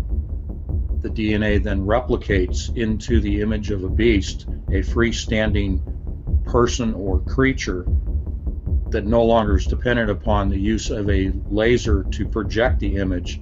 It's a freestanding living entity that you can touch, and it's alive. Likely possibility However, remember, they need the strangelets, and those have to be produced at a threshold energy level of 10 TeV, and that will not be achieved until May of this year. March, this month, they're going to 7. In May, June, in that time frame, they're going to go to over 10. They'll probably hit 13 mid-year and 14 around September that we've been discussing. So they need the energy level to create sufficient quantities of strangelets to create this holographic image. Now, we won't be around to report on this, will we? Well, in terms of our belief in the rapture, the pre-trib rapture, I don't think we will be, because we are not here to participate in the image of the beast. Right. And also, well, we have discussed, and I do present it in my books, that there already are soulless creatures. There are essentially third strand DNA created human forms that lack a soul. And when the portal is open and the spirits come through, they will have host bodies awaiting them. Essentially, that is Satan's army that he wants to create here on Earth. And that the third strand DNA. Okay, I understand. the third strand is really artificial DNA. And the video that I sent to you that was produced in 2009. Yeah. And that was presented at Ames Research Laboratory in the Silicon Valley. Now, NASA Ames, in that video, they were talking about producing artificial DNA from scratch, from the basic 4 chemicals that comprise our proteins, for the purpose of being able to go to outer space without radiation damaging the DNA. So if you are creating DNA from scratch, and it is a third strand helical DNA, who are you growing from the DNA, and who are you then ostensibly sending into outer space to travel to the distant planets and stars? I mean, that is the agenda of Ames in support of NASA. Why are Ames and NASA talking about artificial proteins and DNA? What has that got to do with anything? Why do you have the connection and the funding from NASA for DNA research? It's certainly not to travel out into space, as they're saying in their public forum. So that video I sent you is fairly old, but it gives you an idea of where the technology was back then in the ability to create artificial DNA and now take it forward to today, to the present. And you can imagine how far along they are. Recognize that even in 2009, what they were talking about was information that had already been in existence for 10 to 15 years. Remember, we only see the tip of the iceberg. They will only say in a public forum what has been in existence for 10 or 15 or more years. So the construct of third strand DNA, in my estimation, was achieved over 20 years ago. That was my point, yes. Using coded language always, talking about robots and showing the little diagram of the robotic arm moving components in the laboratory to build the DNA.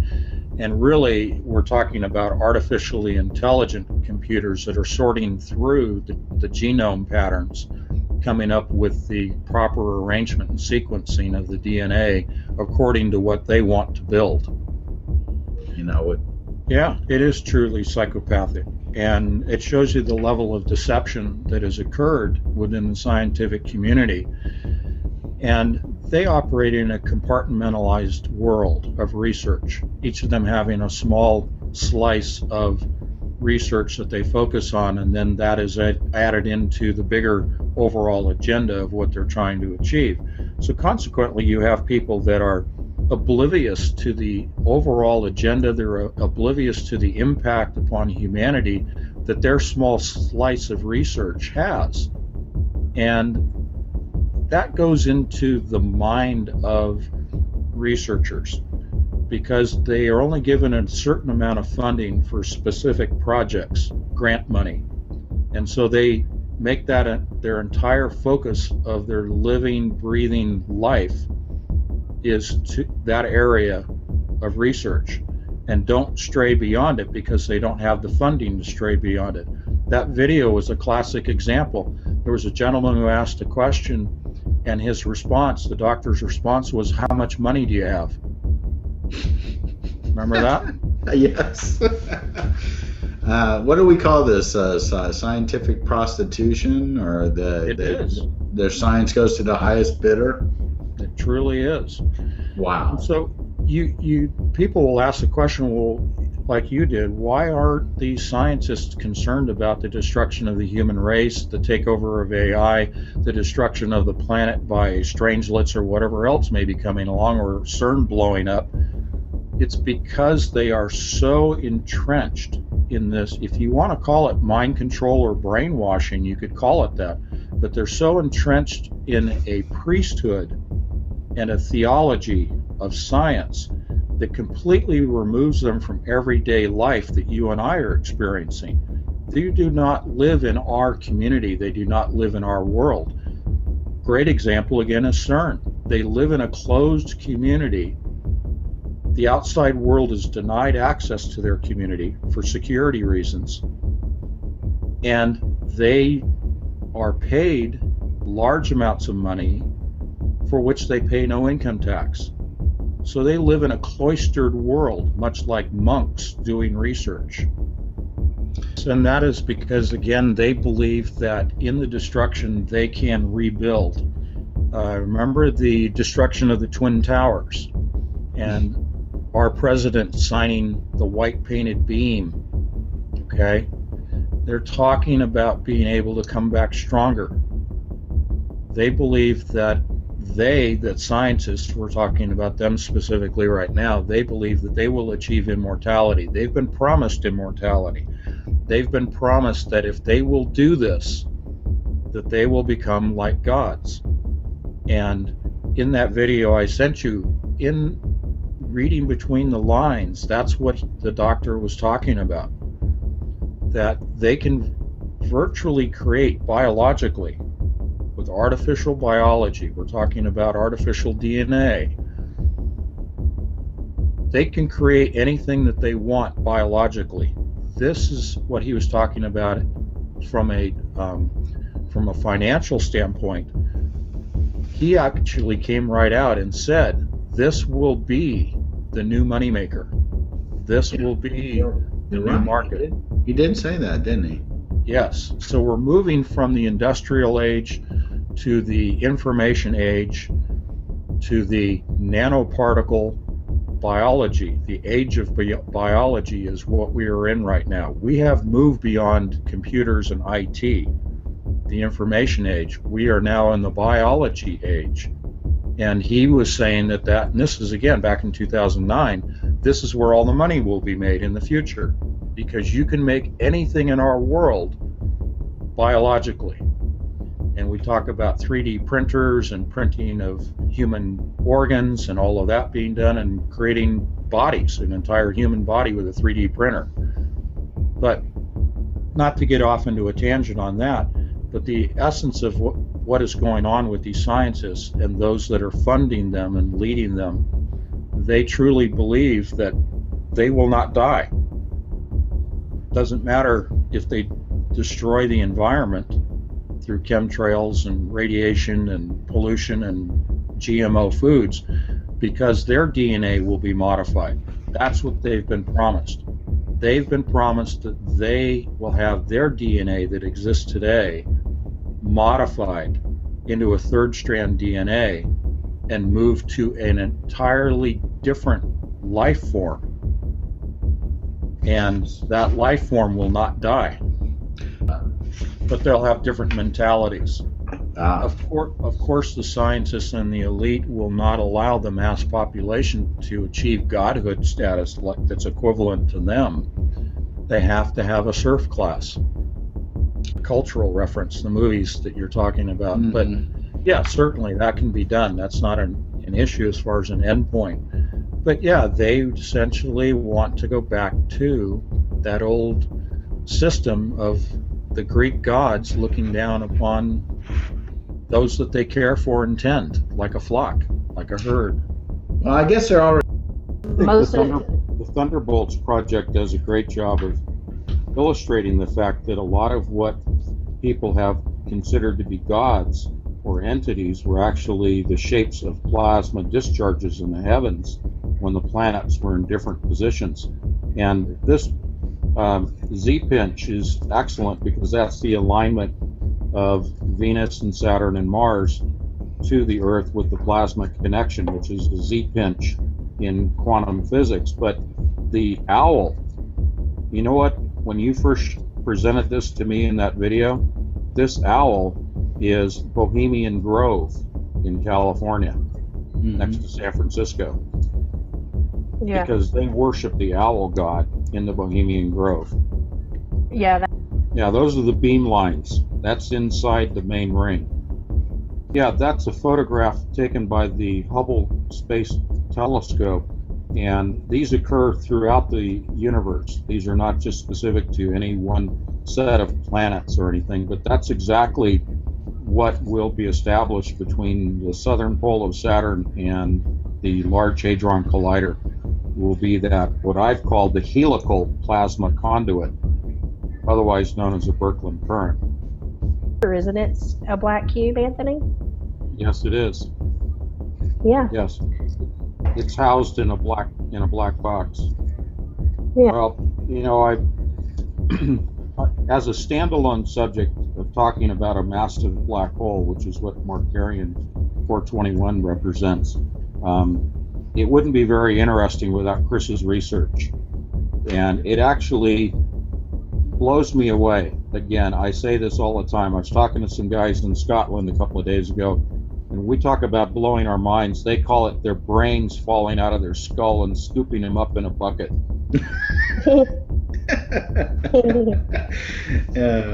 And of course, that's with a nice, thick Scottish accent. But what a great group of guys. Anyway, the point is, all of this is just really coming into clarity for the three of us, and I hope our audience is tracking with us on this. A little bit of history on the books. Tim, you mentioned Covert Catastrophe, my first book. The germination for the writing of that book took place when I ran across a scientific article regarding Markarian 421 in April of 2013, on April 13th, as a matter of fact. There were a gathering of physicists who are principally studying black holes, and they gathered in Denver for a conference. And there are no coincidences. The same time that they're holding the meeting, Markarian 421, a massive black hole, suddenly, unexpectedly, erupted in a massive burst of gamma ray energy that was directed towards Earth. Of the Earth-directed gamma ray bursts that have occurred in recorded history, this was the largest, most powerful burst of gamma ray energy ever directed towards Earth. And these guys just happened to be at the right place at the right time to observe this and study it. Which leads me to say they knew that this burst was going to take place. They had indications it was going to, and so they gathered in Denver, and Denver has its own can of worms to talk about. But they gathered for this event. That triggered the starting of the first book that I wrote. And that's how the book opens, with a massive amount of gamma ray energy that is headed towards Earth. And the question is, what's it going to do when it impacts the atmosphere? So I'm going to leap ahead here for you. All of that is factual. That's science. And it turns out that when gamma rays strike our magnetosphere, and to a certain extent our atmosphere, but focusing on the magnetosphere, it forms tiny little black holes, microscopic black holes in the magnetosphere that only last for, a millionth of a second, so to speak. And we have satellites that have been up for many years that have been monitoring these black holes and studying them. And you can think of them as a portal, but they don't last long enough to be of any, actual use, any practical use to us. We recently saw the launching of 4 identical satellites, the MMS, in a diamond pattern into our magnetosphere to monitor black holes. And we know that the magnetosphere is being affected by the magnets every time CERN fires them up, and it changes the shape of the magnetosphere. So what does that have to do with Markarian 421? I don't want to sound too mystical, but this came to me. I have not seen that in the journals. It's a conclusion that I've come to simply because of all this research that the 3 of us have been doing, and it's all coalescing into that. So let me define Markarian 421, since the Large Hadron Collider at CERN is supposed to be like that. Let's define it. Markarian 421 is a black hole. And in the picture that Chris put up, it showed these 2 jets of light or energy that are coming out from the black hole. And people say, well, black holes attract light to it. It's an artist's representation of gamma rays that are invisible normally to us, but a representation of gamma rays that are being emitted as a burst of energy from opposing directions from the core of the black hole. And I won't go into the physics of spin rates and angles of momentum that cause these gamma rays to be thrown off, but the point is, picture just one of those rays, one of those jets of gamma rays coming out as a stream from the center of the black hole, and that is headed towards Earth, as it did in April 13th of 2013. That same jet of gamma rays, I would ask you to picture that jet being produced by the Large Hadron Collider and being projected or emitted from the Large Hadron Collider, from the surface of the Earth, towards the southern pole of Saturn. So you have this jet of energy coming from the machine, the same as the jet of energy that comes from Markarian 421, the black hole.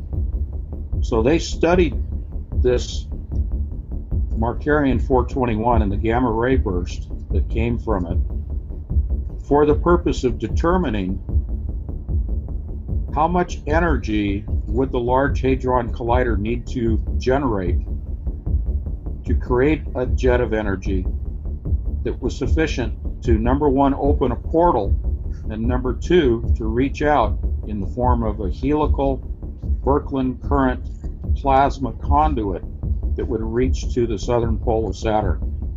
And by studying Markarian 421 in 2013, they confirmed that they needed bigger magnets to upgrade the machine to achieve a higher level of power to make this feasible to connect to Saturn. And I'll stop there. Go ahead. So here's the next thing that in that whole thing. Okay, we talked about Markarian 421, 2013. They knew the gamma ray burst was going to occur. They gathered and they were ready for it. I believe they know when the next burst is going to take place. Whether it comes from the center of the galaxy or from Markarian 421 again, I don't know at this point, but that's where I'm going with my research right now, is to try to find out what they're anticipating in terms of another gamma ray burst that will take place that will help them when they try to make this connection to Saturn. Now, they may not need the help, and that may be where my research leads, is that they just needed to determine the level of power that was needed by observing Markarian 421, and they're done with that. Now they've got the magnets, now they've got the power capability, now they can do it independent of anything in the galaxy, and that's probably where my research is going to end up. The sense that I have of it right now. But let's go back to the pyramids for a moment. They don't need the pyramids anymore. That's the ancient technology. They don't need the Tower of Babel anymore. The Large Hadron Collider does replace the Tower of Babel, which it was nothing more than what we're seeing at CERN today, but in a different format. The pyramids as well were definitely generating power. Supposedly in the pharaoh's coffin or stone box where something was removed, whether it was his sarcophagus or a mechanical device, one of the theories is in the center portion in the burial chamber inside the pyramid, there was the Ark of the Covenant, that apparently the internal dimensions of the stone casket, if you will, match the biblical measurements for the Ark of the Covenant. And the Ark of the Covenant was creating electrical energy that was then projected out through the gold capstone of the pyramid. The interior of the pyramid is granite, and granite is slightly radioactive.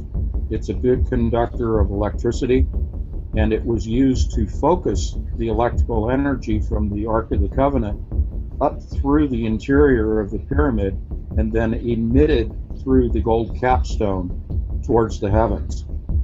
So it may have been a communication device as well as a directed energy device, but I think it was a communication device between Saturn when it was closer to and in alignment with the planet. Also, the outside of the pyramid, just to round this off, is covered in limestone, which is an excellent insulator. So you have an insulator like a wire covering. You have the power or electricity inside generated by the Ark of the Covenant, which was then taken by Moses out of Egypt.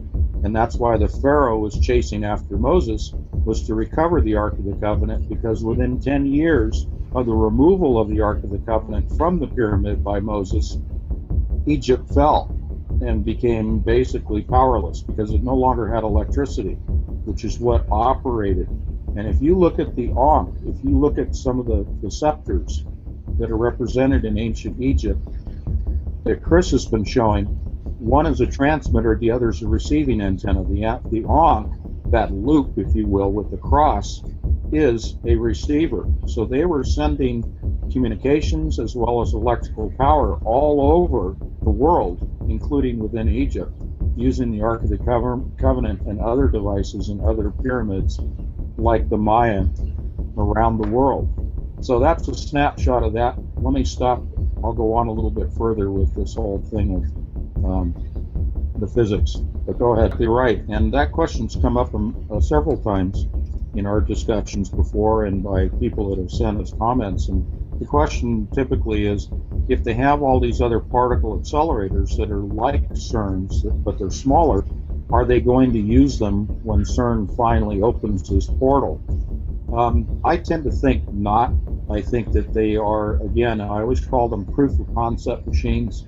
They develop the different parts that are necessary for the larger machine. So they run subsets of experiments, and then that is all sent off to Switzerland, to CERN, for use and incorporation in the larger machine. So I could be completely wrong. I always try to keep an open mind. They could play a role once the portal is open in a support fashion for what is going on in terms of using them as directed energy sources in conjunction with the energy created at CERN. The small planet, the dwarf planet Ceres, and we have what is the name of the satellite that's there? It's not Apollo. Dawn's the one I'm focusing on. And, you know, there are two, they look like headlights within one of the craters on this planet or moon, if you will. And I know that the guys at the Thunderbolt Project are putting out some thoughts and conjecture about these two bright lights that are coming from this moon. I think that they're going to reach the conclusion that this is already a form of electric plasma connection between Saturn, or between CERN and this moon Ceres. Because you remember in our last conversation, we were joking about the pool table. We were talking about bouncing the energy from CERN off of Ceres, and then that finally connecting with the southern pole of Saturn. I think that the Thunderbolt guys aren't saying it, but I think they're going the same direction I am, in that there's already a connection, an electrical connection established between the Large Hadron Collider and the moon, and that they're communicating with this moon in the sense of, much like when you take a laser measuring device to measure a room, they're lining things up, they're getting ready, they're checking their alignments, checking their measurements with the moon by bouncing signals off the moon. And that's why we're seeing these two, quote, headlights. There are electrical signals that are being bounced off the moon already, tracking the moon, aligning all of their equipment in preparation for September. And then they will, once the moon and Saturn and the Earth are in the right position in September, they will bounce the signal, or the energy, if you will, from the Large Hadron Collider, much like the pool table, off of Ceres, and then make the connection to the southern. Hit into the pocket of Saturn, the Saturn pocket. Right. And look at the name of the satellite, Dawn. Yeah. And this is the era of light for the Illuminati. And the New Age, the New Dawn. Yada, yada, yada, yada. Same junk. So it's ridiculous. They're ridiculous. We have to put up with them. If we were making this stuff up, it would be a really stupid movie. But you know, this is their game. This is their thing. By the way, Chris, we were talking about the pool table last time. I was remiss in pointing out we were actually trying to put the 8th ball in the corner pocket.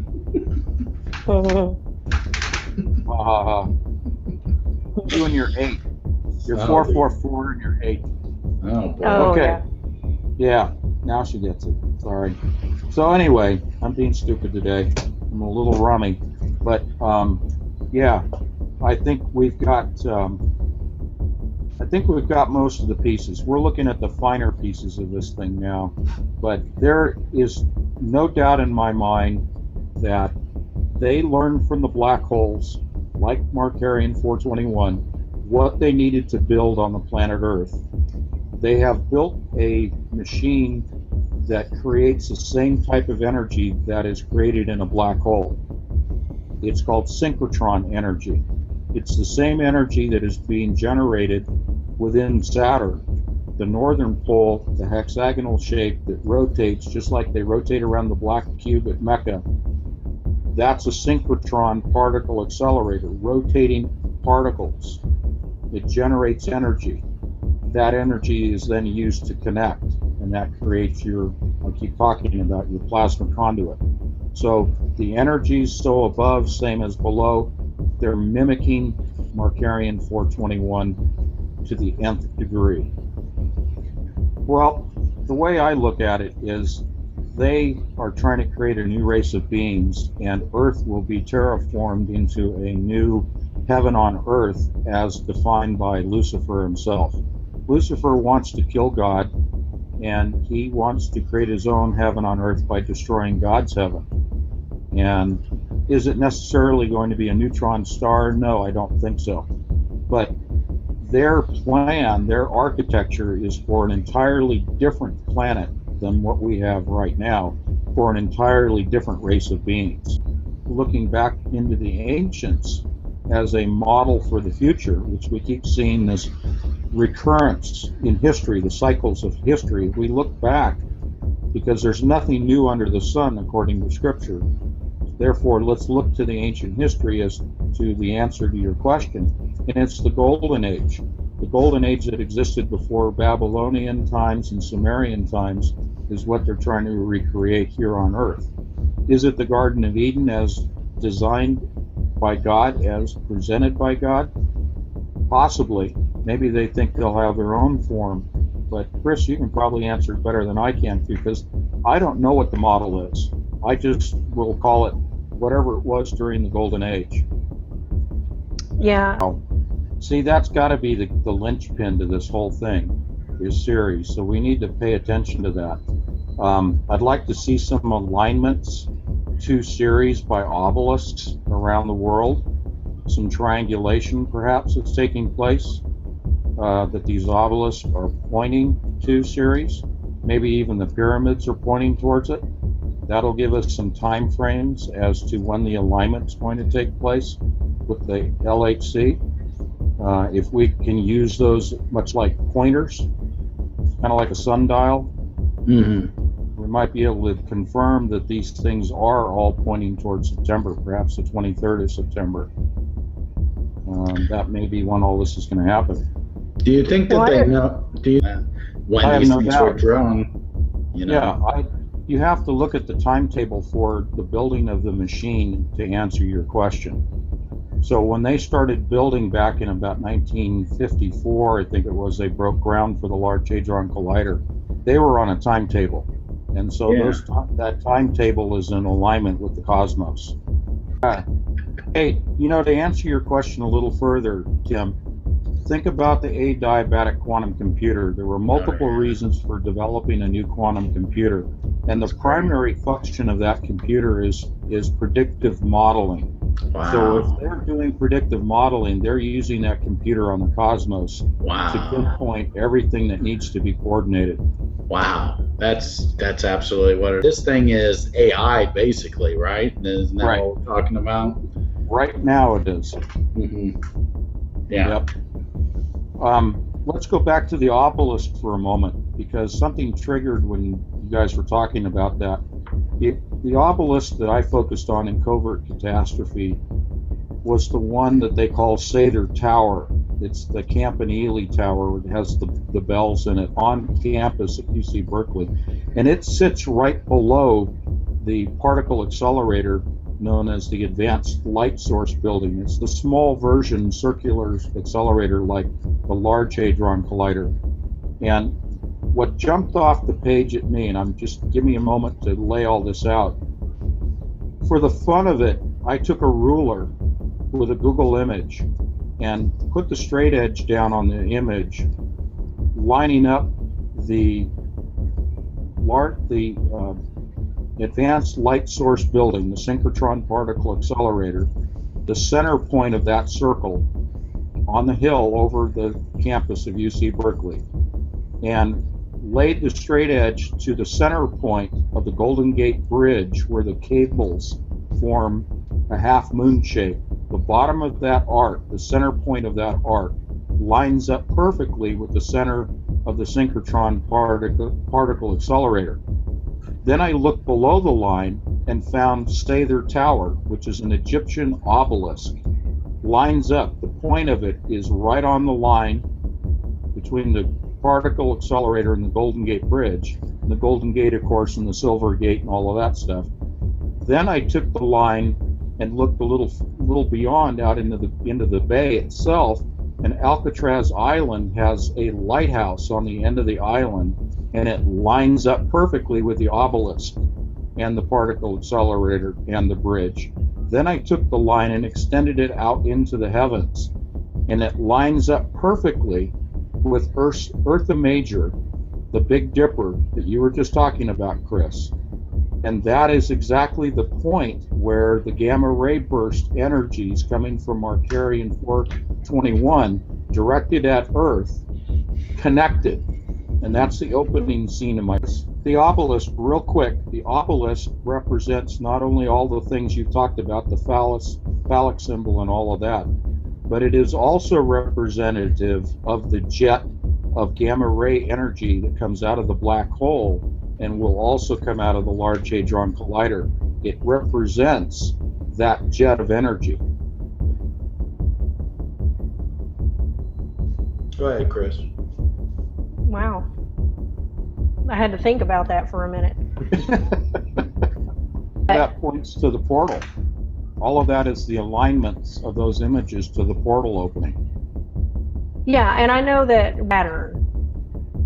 Okay, here's your homework assignment.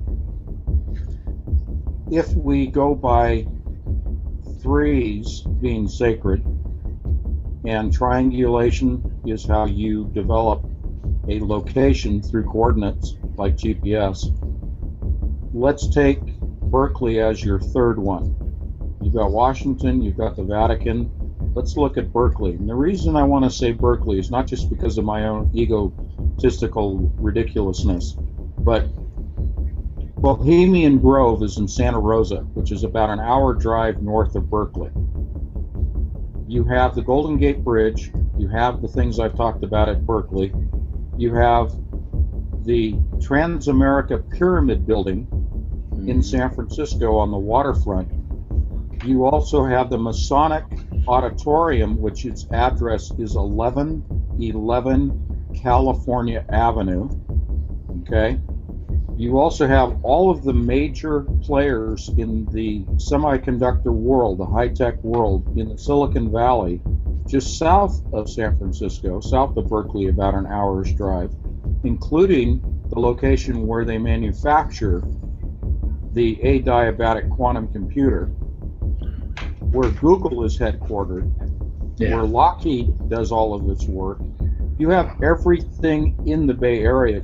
Tim, we talked about Star Trek, and the headquarters for Star Trek for the Federation is in San Francisco. Right. All of this stuff is for a reason. So I would say that the third in the triangulation has got to be San Francisco.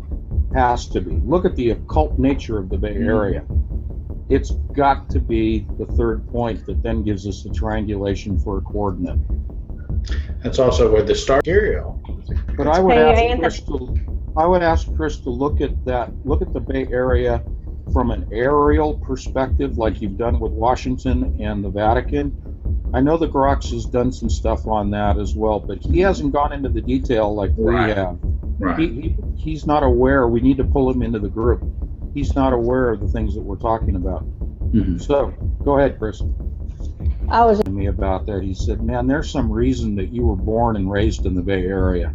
And I'm not pumping myself up. I'm just saying the Lord just took me with his sense of humor and just like a marble and dropped me down into that pool and said, here you go, boy. This is where it's happening. It is just, and all this stuff is going around him. All right, so you mentioned Daniel. Daniel had to deal with the lions, right? Okay, my fraternity at Berkeley, Sigma Alpha Epsilon, our mascot, 2 lions on the front lawn of the fraternity house. Thunderbolts project to come out independently on their own and produce in their newsletter that same conclusion. Not that I'm anything special. I'm just saying I think the Lord is leading the 3 of us to all this information, and I don't know if the Thunderbolts guys are believers or not, but I think that they're working through to the same thing that the Lord's leading me to right now. So, interesting side note, one of the gentlemen that's in the Thunderbolts project, they just found out from a friend of mine here in town, actually lives here in Portland, one of the scientists. Wow. He's just a few miles down the road from me, so we're Have going him to try come to down to connect. the Clyde Baker. Have him come sit in with you and him and Clyde Baker's show. Yeah, Clyde Lewis. Yeah. I'm sorry, Clyde Lewis. Yeah. a I baby. got Kev Baker and Clyde Lewis. I combined That's what them. we're going to try to And do. Janice, I made them Janice. I combined. That's okay. You got 4 faces. I can see them right now. I'm just following where the Lord leads me. I'm not going after anybody. I'm not promoting myself. I'm not seeking any opportunities. All I'm doing is just letting him talk to the people that he wants me to talk to and take it as it comes. For time, but I wanted to echo what you're saying because they are colliding particles now at low levels, but they are really keeping a tight lip on what's going on. And I think part of it is because there are a lot of Christians like ourselves that are posing those questions in the alternative media about what is going on at CERN. And so they're only going to talk in, I call them superlatives or just very thinly veiled things. They talked about last week, we're going to look for supersymmetry. Well, excuse me, supersymmetry is a theory that's been around since Einstein, and they've been looking for it forever. And supersymmetry is nothing more than, in a quantum state, you have a particle here that you affect, and it has the same effect in another dimension across across the cosmos, if you will. But it's an identical particle, theoretically, that is larger and heavier than a particle in this existence that is affected simultaneously by you doing something to a particle here. It has to do with quantum entanglement and stuff like that. And that's a whole other discussion. Point is, they're talking about, they were talking about God particles for the last couple of years. Now they're talking about interdimensions. And they're kind of pushing the dimensional thing down under the covers again by saying, oh, we're looking for supersymmetry. Because nobody's going to understand what supersymmetry is. It sounds soft. It sounds okay. We're not talking about black holes, and we're certainly not talking about strangelets. I'm speaking for CERN. They'll talk about spirit particle, and they'll talk about supersymmetry, and they'll never tell us about what's going on with the particle collisions, the powers derived, and the particles that they're generating, which are strangelets. They're not going to talk about any of that stuff. So people have asked me, what can we expect to see or hear during this year as the power ramps up in different levels? Earthquakes, volcanoes, changes in the magnetosphere, perhaps more Norway spirals. We're going to start seeing more of the strange sounds in the atmosphere that we've been hearing, and certainly more animal die-offs. So all of those things are going to be ramping up right along with what they're doing. Well, you guys are my close friends, and this is where I put all my energy, is into our show, the three of us getting together. All my research is always tied and focused into what we talk about here each week. Jenny Weaver, she says, burn it to ash. That's presupposing that it is comprised of carbon and phosphorus. And interesting that you have focused, Chris, on phosphorus lately, and that when you burn phosphorus, it turns to an ash. It is a light in its atomic form. Phosphorus is light, and she's commanding them to burn a robot to ash, but it's comprised of metal and plastic. Therefore, it will not turn to ash. Reduce them to ash. Plus, you look at Ash Wednesday in the Catholic religion and the cross on the forehead using ash.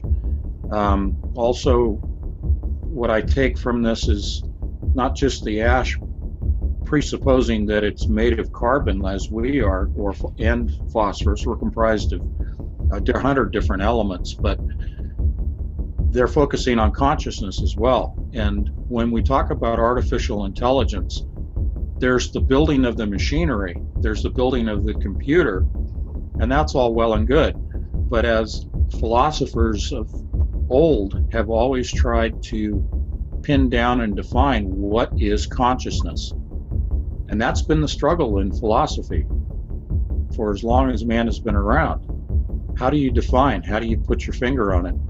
From a physics standpoint, how do you create consciousness? That is the elemental question in artificial intelligence.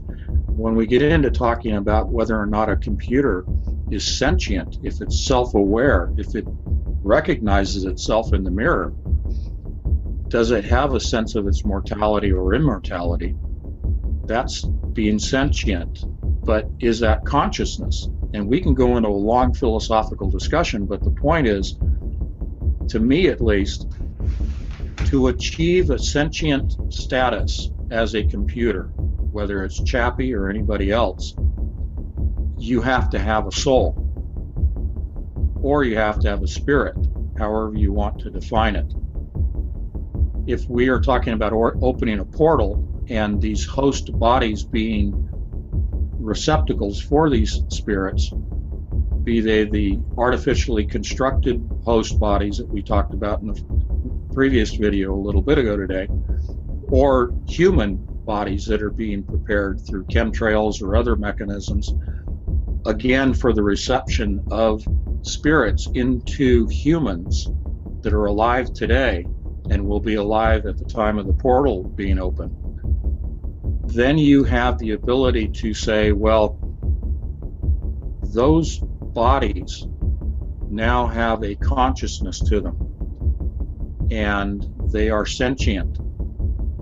If we're talking about building an artificially constructed beast, and that beast being controlled by a artificially intelligent quantum computer, the 2048, now we have to impart upon that beast a spirit or a soul or a consciousness as well. Yeah, that's just for people's. Jacob's Exactly, Jacob's ladder. It's interesting. There was another conversation I was having with some people this week, and one of the points was that so few people, when asked, "Do you know about CERN? Have you ever heard of the Large Hadron Collider?" And the comment was from this person who was asking multiple people this question. Many people had never heard of it. Certainly they had heard of the God particle, but when you ask specifically, have you ever heard of the Large Hadron Collider? The eyes just glaze over.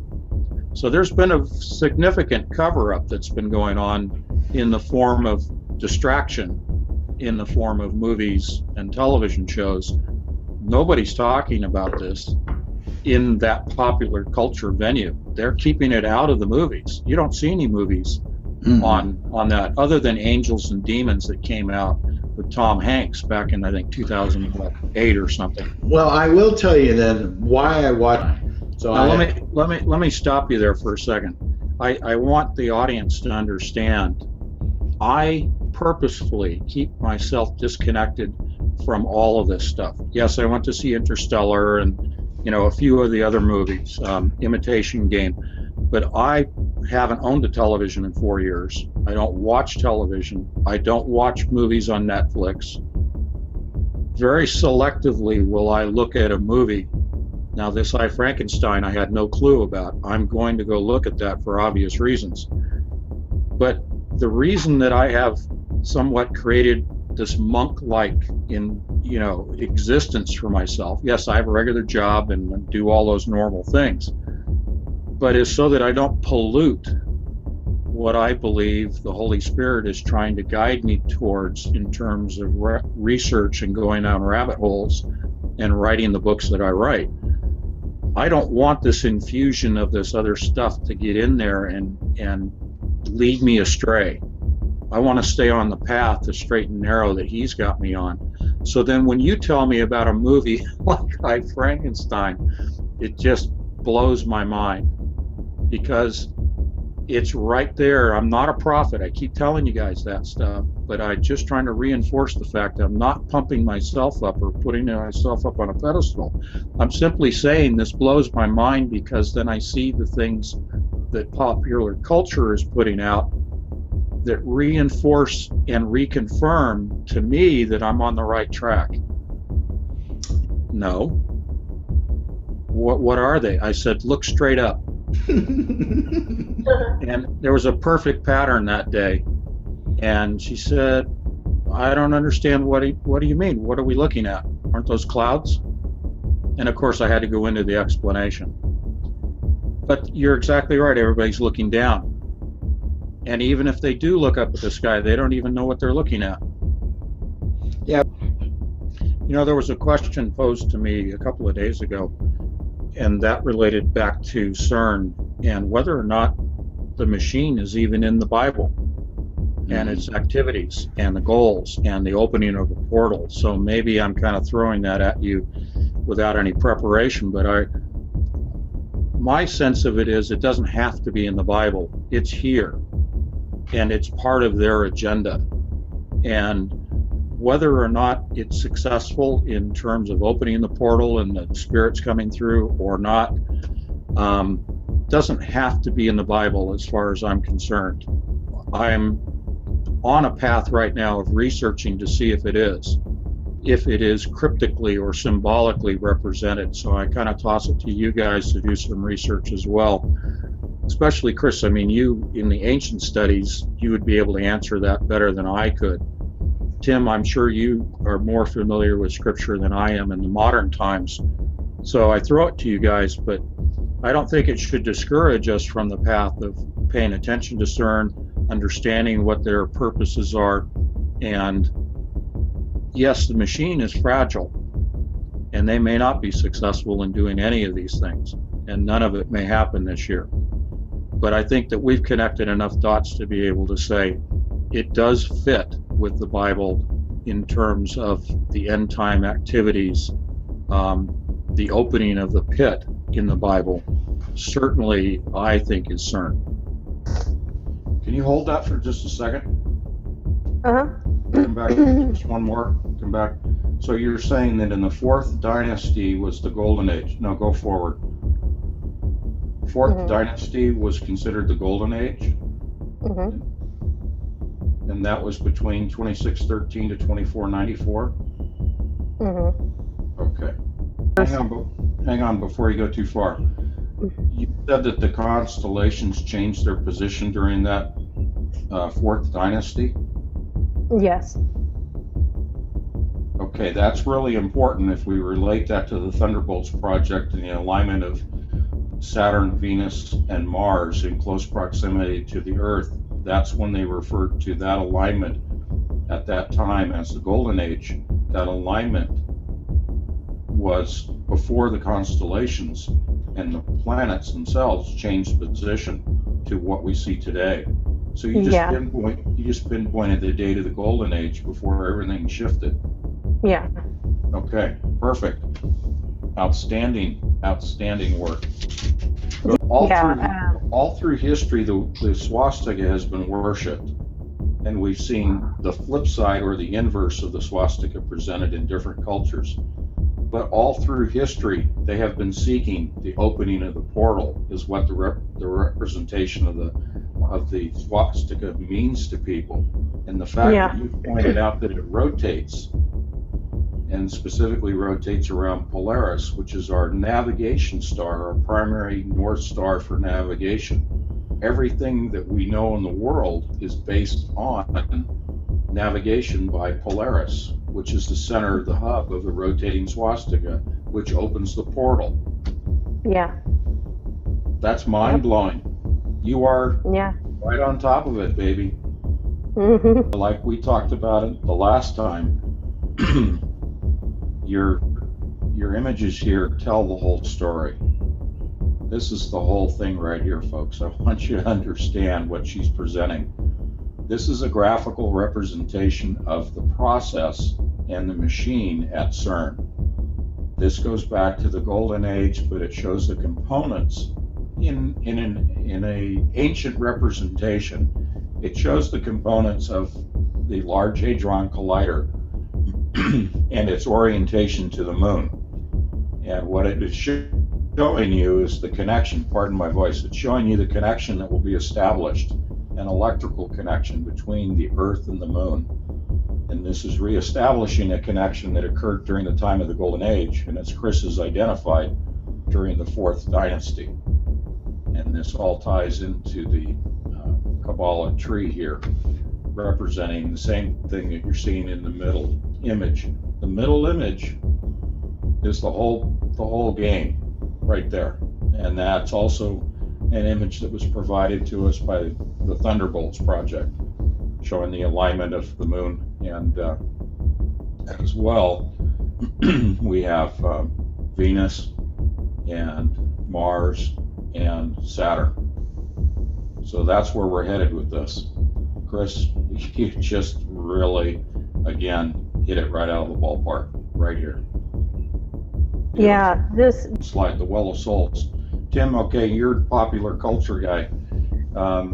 We're talking about Indiana Jones. Do you remember in the Well of Souls? And then he places the staff with the medallion on the top of it, and the rays of the sun come through into the chamber. Yeah. If we were to do the same thing with this this navel, this Well of Souls, the navel of the universe, and place a staff in that, my thought here is that it probably points right to now Polaris. What do you think? If we look at that stone, excuse me, much like a sextant for navigation, then that, to me, that hole, that navel, has to point to the North Star. That's a good point, especially if that's what it reflects, the as above, so below. Yeah, because it points to the North Star above, but it points to the well of souls below it. Yes. And this is where it's closely located to Mount Hermon, which is where the fallen angels originally had touched down. And that's where there's a UN outpost right now, a military outpost on top of Mount Hermon. And that is, we're looking at territory that's being fought over right now. And possibly in September 23rd, if we're talking about Mars being over the Giza Pyramid, maybe a time of war. It may tie into Mount Hermon. Portal. These are 4 portals, and well, these are 2, but they had on the other picture. And this is dualism here, the Sphinx with the 2 heads. So this is what they want to do, is they want to raise the dualism, the yin and the yang, and put the 2 together. Can we stop there for a second? Yeah. The portal you're representing there as a rectangle, or they're representing it as a rectangle. And the reason that is significant, there's 2 things. Number one, the adiabatic quantum computer, the quantum computer that we've talked so much about that they have built, is housed in a black cube. That extends out into the model of the universe. The model that they're using in what I want to call their public relations campaign, when we talk about the Higgs boson, we talk about quantum particles and smashing particles or protons together and creating smaller particles. All of that discussion of quantum physics, everything that we have learned in school in terms of physics, is based upon Einstein's gravitational model of the universe. Now, that gravitational model utilizes right angles in geometry, right angles in rectangles and cubes. And rather than a electric model of the universe, which then represents the universe as curved space in the form of a sphere. Now, yeah, I'm glad that you brought that up. Okay, go ahead. So as you guys know, and I can't divulge his name or the project they're involved in, but you guys know who I'm talking about already. I gave him my theory of the model of the universe being a sphere rather than a flat plane or a cube, which is, the cube represents the gravitational model, which is what we've all learned in school. Big Bang, all of that. And I presented it to him because he is a proponent of the electric model of the universe, meaning curved space. I said, does a sphere represent the universe? And he said it absolutely does. And he went down and listed several things to prove that, so to speak, as best as we can prove it. So the electric model is different than the gravitational model geometrically, in that the electric is a sphere or curved space. Here they're representing a portal rather than round. They're representing it as the gravitational model, which is right angles, the cube, or the rectangle. And yet in popular culture, as we know, Tim especially here, we've got, typically they represent a portal as a round gate. So what I'm getting at here is, and this is going to come up in my new book, Coalescence, there is a merging coalescence. There's a merging coming of the 2 theories, gravitational, cube or rectangle, to sphere, electrical model. The 2 are complementary, the 2 will merge, and in my book I'm kind of giving away the punchline. The sphere and the cube merge. So I'm not going to say too much because I want Chris to have the floor here today, but I wanted to point out why they're representing the portal here as a rectangle, because that's the gravitational model. And yet we're seeing through here representations of the electric model because of the use of electric plasma in returning and reconnecting things back to the golden age. So it's all pulling together, it's not exclusive. So you're representing the bending, the modification of the time-space continuum from Yeah. what has been forced upon them, which is the square, the cube, to what they want, which existed in the Golden Age, which was the sphere, which is the portal, allowing them to return to the Golden Age. So you're seeing the manipulation through all of this power they're generating, 14 tera-electron volts. It's not the collisions that's important. It's the power that's generated, which then creates a toroidal field, a magnetic field in the shape of a donut called a torus. And the center of that torus being a spherical center. Okay? That is the shape of the portal that will result, not a square, not a rectangle, not a cube, but as you've correctly pointed out here, Chris, it is definitely a donut. It is definitely a sphere in the center of the donut, and a sphere as the greater toroidal field of magnetic lines of force. That's what they're creating in the center of CERN. It's not particles that are generated, it's power that's generated to create this donut in the center of that point of collision where the streams cross. So they're generating magnetic fields. I want people to grasp this. This is a shift from the gravitational model to the electric model of the universe. No one, I'm telling you right now, there is no one who is revealing this. I'm not trying to say we're wonderful and, prophetic or anything else. It's just that the three of us have put our heads together for months now. And Chris is pulling this all together. She's taking all the pieces that the three of us have brought to the table. Well, I couldn't have done It chose to destroy the Tower of Babel, which we've related to being the ancient version of the present Large Hadron Collider. I think that everything became imprisoned. I think all of these entities, sure, we have people, that commune with demonic spirits and whatnot, but I think a prison was created, and I think a prison in the form of a cube was created, and they want to break out of that cube, and they want to move back into this spherical realm that existed back in their golden age. And God is going to allow this. Now, the physicist I was mentioning before that I have been consulting with, he is also a Christian believer. And the statement that he gave to me yesterday was pretty profound in the sense that I asked him the direct question, do you think that they're going to be successful with the Large Hadron Collider in terms of opening the portal? And he said, I can't answer the question about a portal because I don't know enough about it at this point. He said, I understand where you're going with this, and I understand the occult direction of wanting to open a portal. But from a physics standpoint, he said, I can't say whether they're going to be successful or not. However, from a spiritual standpoint, from my understanding of Scripture and through prayer, God will allow all evil to have its day. Anything that man can imagine, God will allow them to manifest.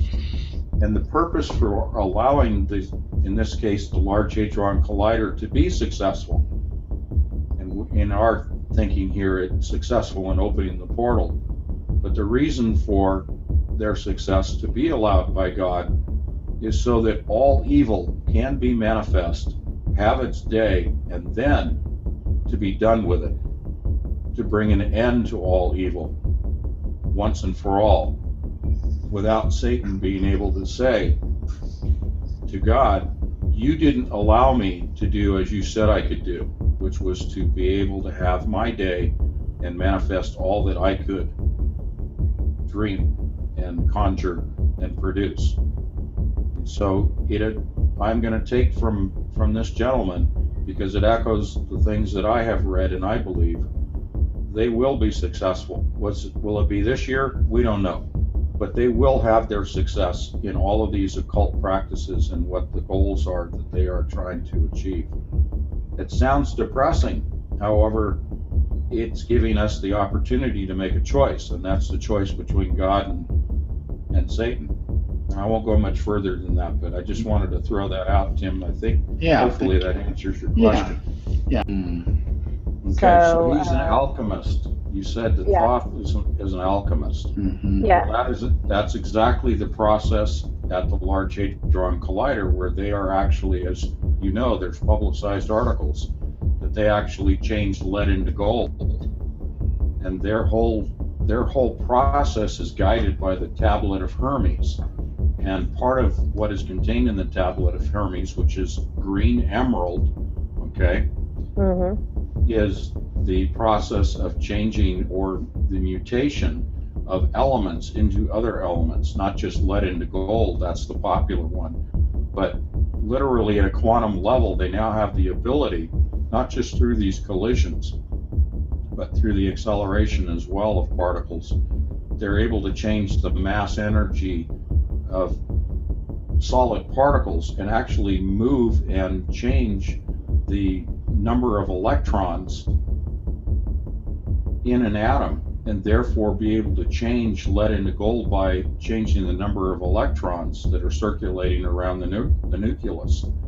So when you talk about Thoth being an alchemist, obviously there's that direct connection to the Large Hadron Collider at CERN and what they're doing, and the connection to their spiritual practices, which is the motivation behind the building of the machine in the first place.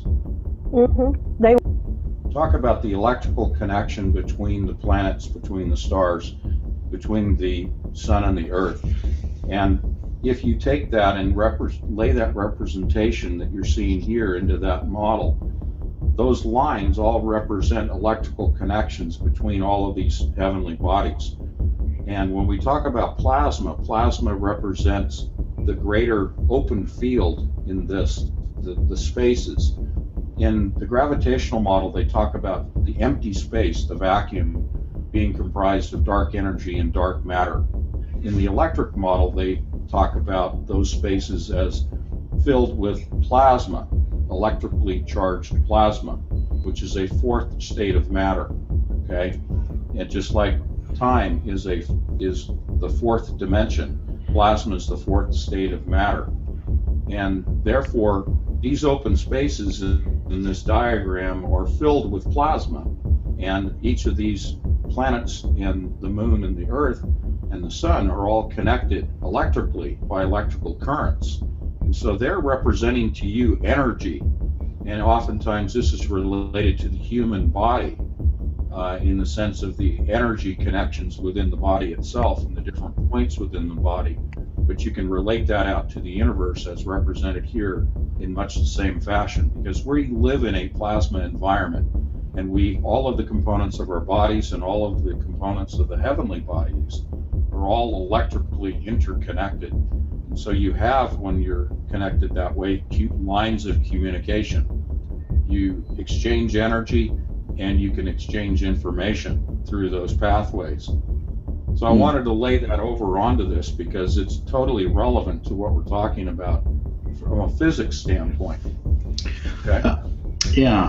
For Chris's benefit, I just wanted to point out that 3-2-6 triangle right there. That's the shape of the thing that's in Tony Stark's circular donut. Oh yeah. In his chest, because you've got Dot there as representing the heart. Well, that's in the center of Tony Stark's chest. So yeah. Exactly, Tim. Yeah, that's your pop culture crossover with that picture of Iron Man with the triangle in the circle. That's that right there, Dot, and that. And your flux capacitor. Glad you mentioned the folks that are bringing information our way. I want to do a blanket shout out to all of the people that are emailing, not just me, but all three of us.